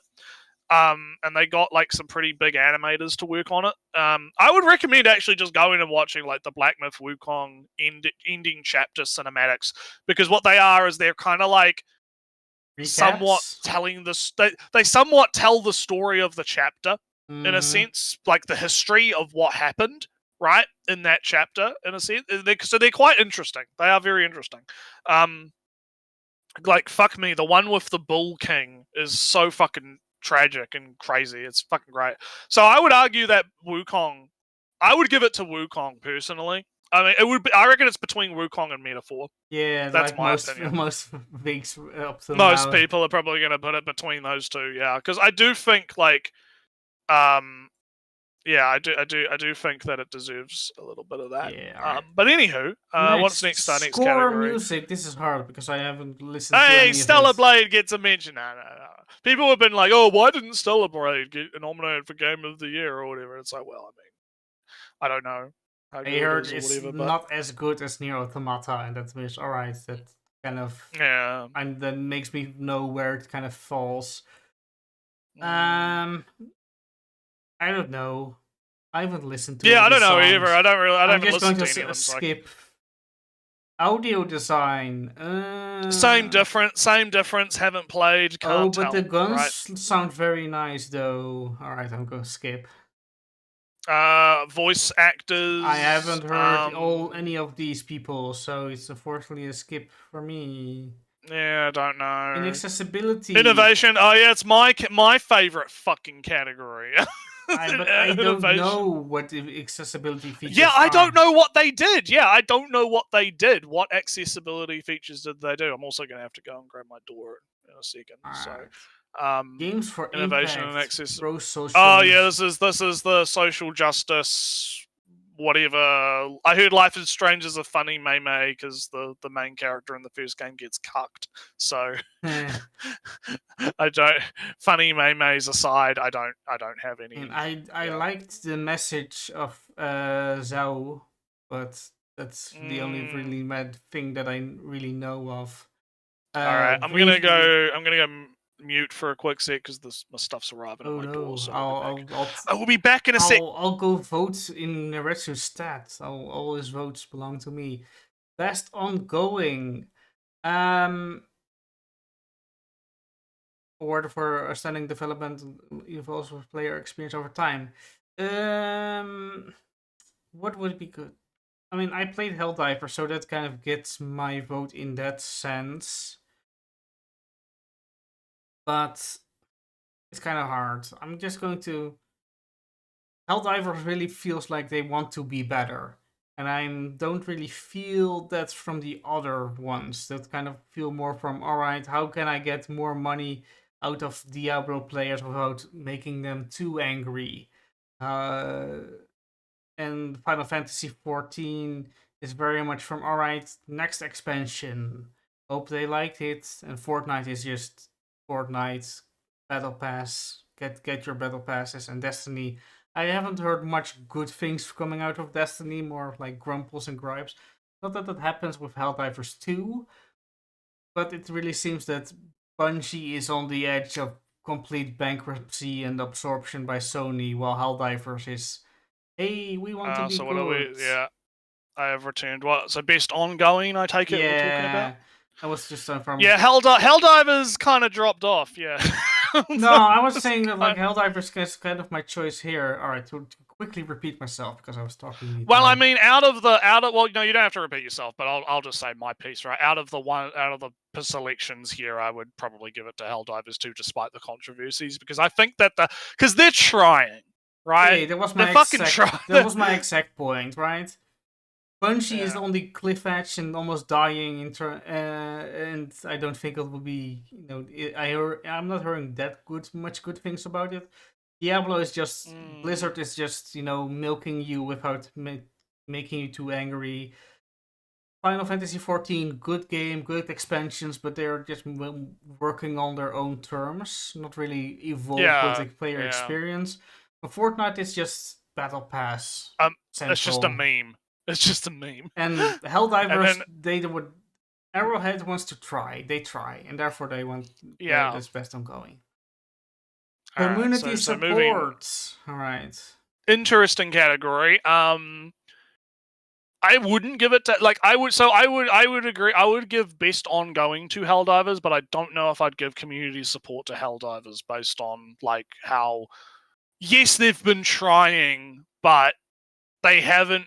I would say No Man's Sky should get it personally, because I think they've done a much better job at actually delivering on the promises. Because with Helldivers, it's been a lot of. I haven't looked into it recently, but it's been a lot of the devs saying they're going to fix things, saying they're going to rebalance things. We're going to make it more fun. We're going to do this, and this. So that it's like, okay, well, you also have to deliver on that, right? So. And they are, but it's. And they are, but it's I don't know. I don't know if it's enough. I think No Man's Sky because it's such a success story. They release it, it was shit, it was bad, it wasn't what was advertised, and then they've really done a lot over the years to kind of regain that trust. Yeah, right? But my thing, right? This is a little bit political, I guess. A little bit, award. No, not in that sense. No, it's more like award politics, giving award politics. Right. No Man's Sky already got this prize. Oh, did it? Yeah, okay. it already got this. Then I'll switch. Then I'll switch and say Baldur's Gate or something. Because No Man's Sky already got this award 2 years ago or a year ago, and they haven't changed anything. They're just on the same path. And maybe that warrants an award from, hey, you're still doing great. But in that sense, I'd rather give it to Baldur's Gate for just the million patches that made the game much better and mod support and all that stuff. All right, next we've got independent game, which is interesting because there's a few here that we haven't seen yet. UFO 50. I don't know about this Laser Eyes one and Animal. I don't know. I have no fucking idea what any of these games are. It's a puzzle game. Yeah. Yeah, I can't comment because I got no. So I know UFO 50 is 50 different games made with the technical limitation of NES and SNES and all that stuff. Right. The conceit of the game, it's a pretend collection from years past made today. Right. Right. Hey, Okay. we are the Studio 50. The Studio UFO has made all these good games in the past. We are now releasing a collection of 50 of the games of this studio. The games have never existed before today, but they're just 50 different games pretending to be having a years-long history of this studio that never existed until now. So there are 50 games in here. Yeah, I'm kind of in between. I'm guessing I'd rather give it to UFO 50 over Balletro, because if I'm going for creative and technical achievement, it's like UFO 50 did something very different. 50 different games made within limitations of what would have been the time. That's my vote. Unless you have something different. No, I don't really have anything different. So best debut indie game, which is much of the same. Animal Well, Manor Lords is a good pick for that, because I've heard really good things about that. I've watched some videos about it. For Manor Lords, but I haven't played it. It is somewhat my style, but it felt a little. It wasn't just not my style, just not enough my style. So I didn't play it or anything. I don't know. I too many games that I haven't played or watched or seen or know of. Yeah, it's hard. It's hard when you don't play as many games. Mobile game. Now, this is an interesting fight going on here. So you've got AFK Juni, Balto, the new version of the Pokemon trading card game that they brought out. What Withering Waves and Zenless Zone Zero. Interesting picks. Very like it's funny because it's like, ignore those three over there. No one cares. No one cares about those three over there. Everyone's talking about Withering Waves and ZZZ. Noretsu, I think Balletro might pull out a sneaky win here. I think it might too. I mean, usually the mobile game just tends to be whatever. Like, I don't even know what the fuck AFK Juni is or why it's there. It's kind of it's almost a scam. Don't even pay attention to it. Yeah, I don't fucking know why that's there. Like, I'm pissed. I'm always pissed at the mobile game category, because you wouldn't see Arknights in here. You wouldn't see like GFL in here. You wouldn't see Neural Cloud in here, right? Like, maybe GFL 2, when GFL 2 comes out, maybe we'll see that next year, because that doesn't come out till December, right? So maybe we'll see that next year. Who knows? But fucking, I think it's like you don't normally see like Withering Waves or Zenless Zone Zero type games. Like, you might see Genshin or whatever. Like, it's always the most like normie picks, right? So I didn't know Withering Waves was a normie pick, but I guess it is. So the real battle going on right now is definitely between ZZZ and Withering Waves, and I'm interested to see who comes out on top, if either of them do, right? Because who knows? Maybe Pokemon will get the clutch win, right? Maybe Pokemon will get the clutch win. But it's interesting. I think it's interesting to see those two pitted up against each other. There's a small wrinkle in there, Retsu, because the Pokemon trading card game has loot boxes, packs. They are banned in large parts of Europe. So the game is illegal over here. It's not available. No Pokemon for you. Get no fucked. Pokemon for me. It's fine. I'm not too much into Pokemon. So anywho, next we have VR. VR, AR. I haven't played any of these games. Nope. Maybe Metal Hellsinger, because rhythm shooting game was pretty good in VR, I feel. Yeah. All right. Well, next we've got action games. So this is an interesting category. So you got Wukong, Call of Duty, Helldivers, Celeblade, and Warhammer. I haven't played the new Call of Duty, so I can't comment on if it's good or not. But I would say Wukong, Helldivers, Celeblade, and Warhammer are very good picks. Yeah. Very strong picks, I think, for this category. So I don't know where I would actually fall on any of them. I've seen a few clips of Warhammer. Warhammer does look really good. So yeah.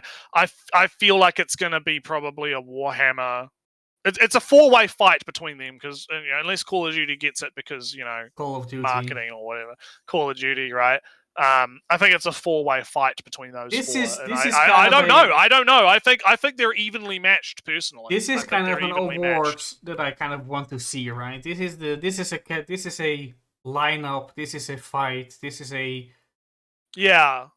competition that I want out of these awards. This is the first category, the first time I see. Yeah, I think it's a fair selection, right? It's the games aren't maybe I wouldn't put Call of Duty necessarily an action game, but it's kind of the odd one out. But for the other 4, yeah, put them in action. The point of Helldivers isn't really that much of the shooting; it's way more of the tactical. It's action. combat. Well, as the description says, best action genre focused primarily on combat, right? So I think it's fair. Call of Duty is very much on the FPS shooter or whatever, and Helldivers. Yeah, but I think it's broader. fair. I think it's fair. Yeah, I think it's a fair category. But moving quickly to the next one. So let me give it quickly. Okay. I would.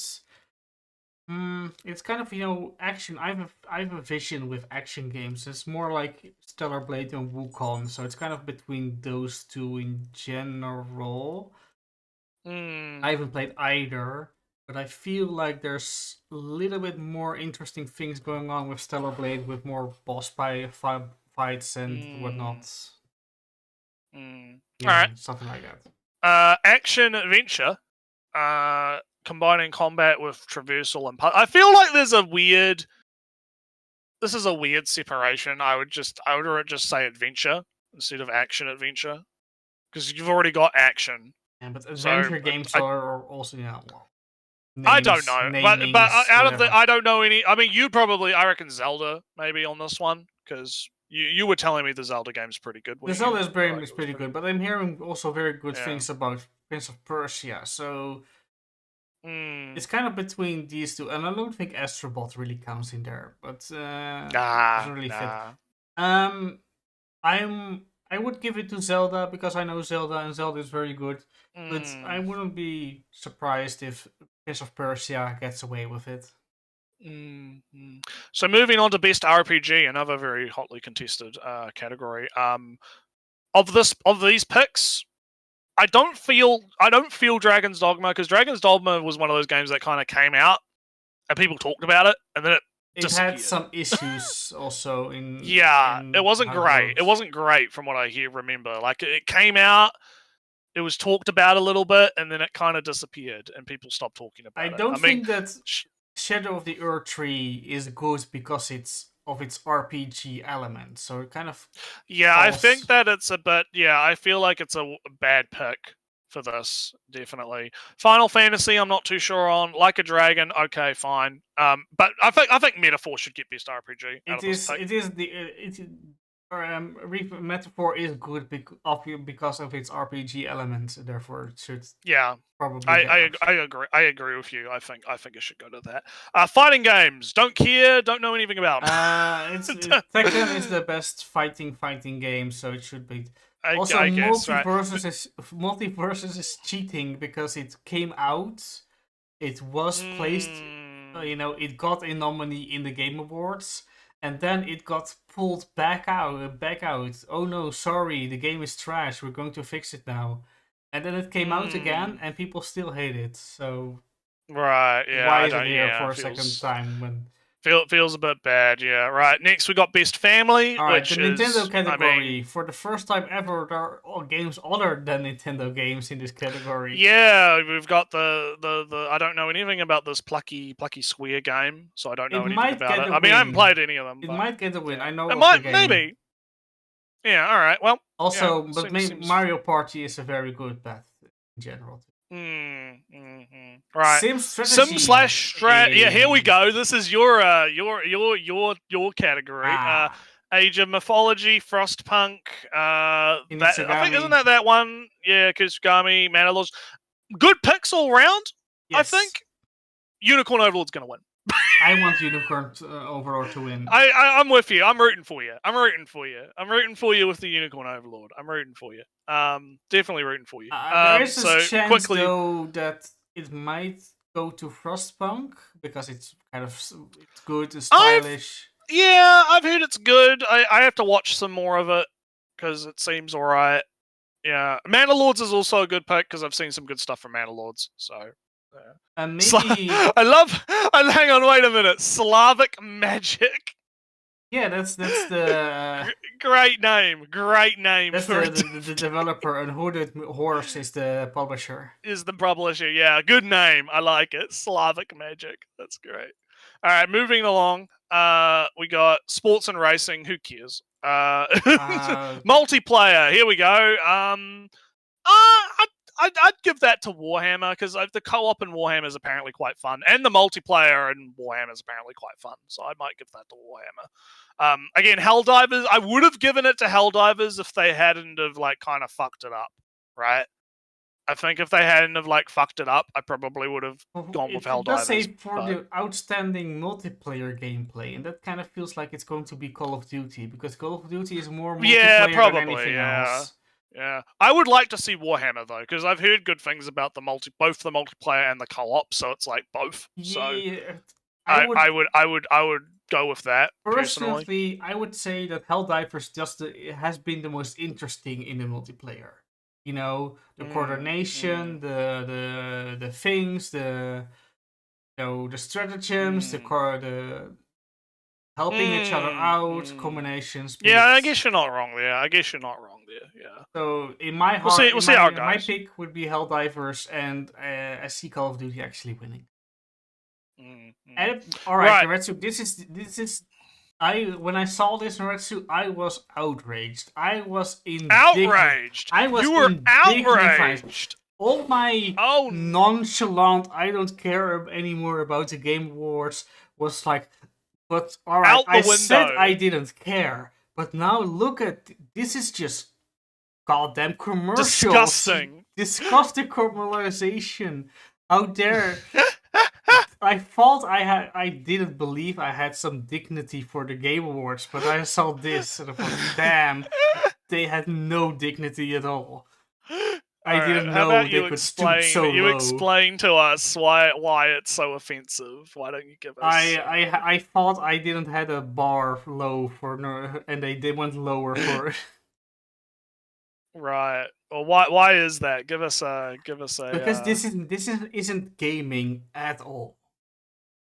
Okay. How is Arcane connected to League of Legends? I watch Arcane and I don't fucking know outside of characters, I guess. How does lore... how does the movie Knuckles influence my Sonic gameplay?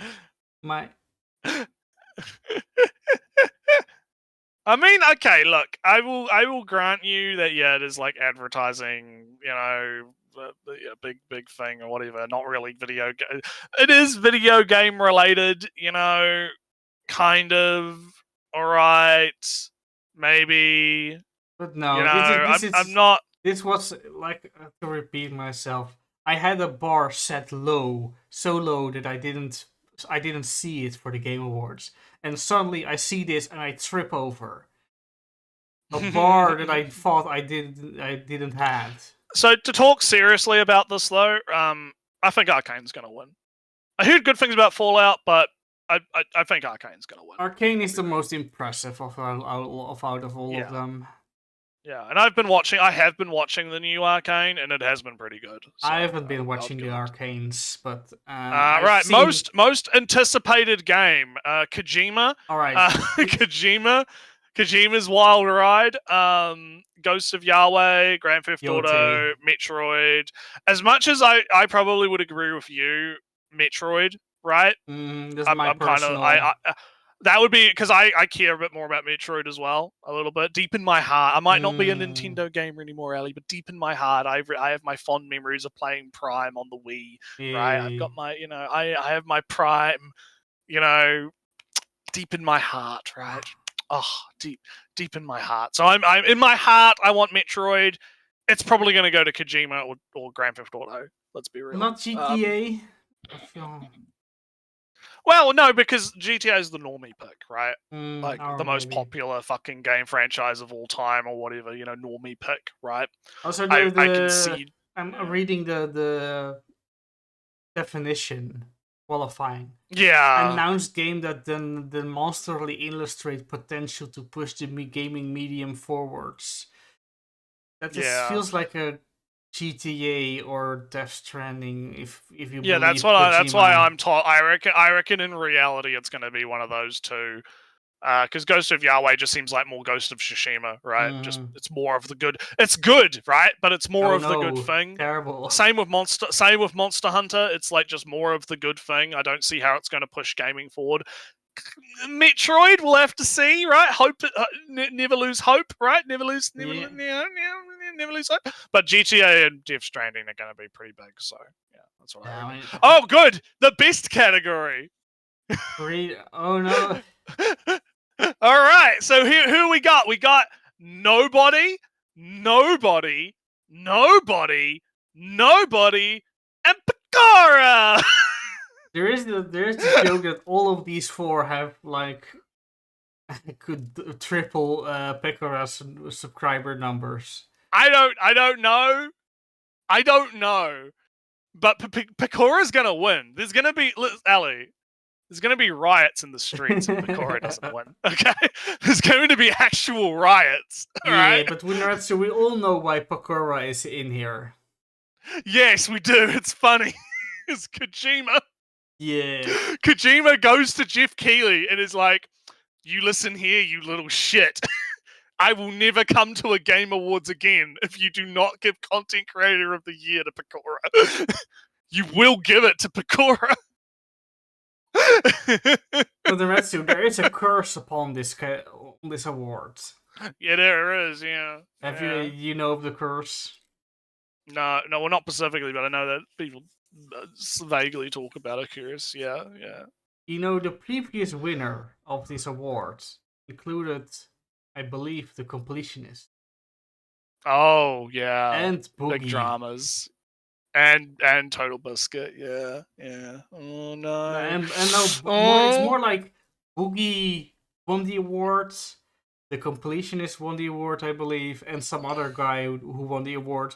All of them trash people now, revealed or have fallen to be. Well, I guess we'll find out, because the thing is like I said, I do not fucking know who these other four guys are at all. I have no idea. The name Case O, but I don't ask. Yeah, me. I do not know who these people are. Right, so anyway, he made a funny picture outside of Waffle House because of the Fight Club meme. I guess I don't know, but anyway, multiplayer esports, Valorant. Why are they League of Legends doing this? Why is League of wait? It's not League of Legends. It's like Mobile Legends and League of Legends. Like confusing. Like what the fuck is going on? Different games. Yeah. Then we got Dota and Counter. Yeah, I don't have a. I don't. No, but now they're going to esports athletes and like. Who cares? Bunch of dudes. Hey, Faker. I have heard of the name Faker before. He's going sweaty esports people. Who cares? I don't care. Team Liquid, and then I have heard of the name choice. Team Liquid before. They're going to win. Yeah, and then it's player's choice, and that's it. Okay, we're done. Right, there we go. So yeah, interesting picks. I think it's going to be an interesting show. We'll try and stream the. When's it on? It's on December 3rd, isn't it? Yeah. Is it on December 3rd? Check. All right. I think it's on December 3rd. I can't remember. Those are the 12th. I believe I saw 12th. Okay. All right. Well, we'll try and stream it. We might stream it live. We might not. We'll see what happens. No, I can check it. Yeah, 12th. Yeah. I can check it right now. At least if on my work schedule, because people have work. Because it's a Thursday for me, so I might not be able to make it because it depends. I might not be able to make it on a Thursday. I have a work time on a Thursday, so I don't think I'll be able to make it. But we'll see what happens. We'll see what happens. We'll definitely recap and talk about it if we don't stream it live, right? We'll definitely talk about the results and anything fun that happened. Naretsu, right? I can't. This is like Yeah. in midnight, and I have morning shifts, so I can't not Right. sleep. Nah. All right. Well, we'll definitely do a recap then. on Yeah, the like week that it happens, this next so. weekend day that we can. Yeah. Yeah. We'll do it. But anyway, it was a good stream. We'll Let me we'll quickly go catch you boys. post-amble, because Yeah, otherwise I'm well, there's not there. really going to be a post amble because we're going to meet. Because I got to go eat. My food's here. I want to eat. Oh, So yeah, we will catch you guys next time. later. Bye.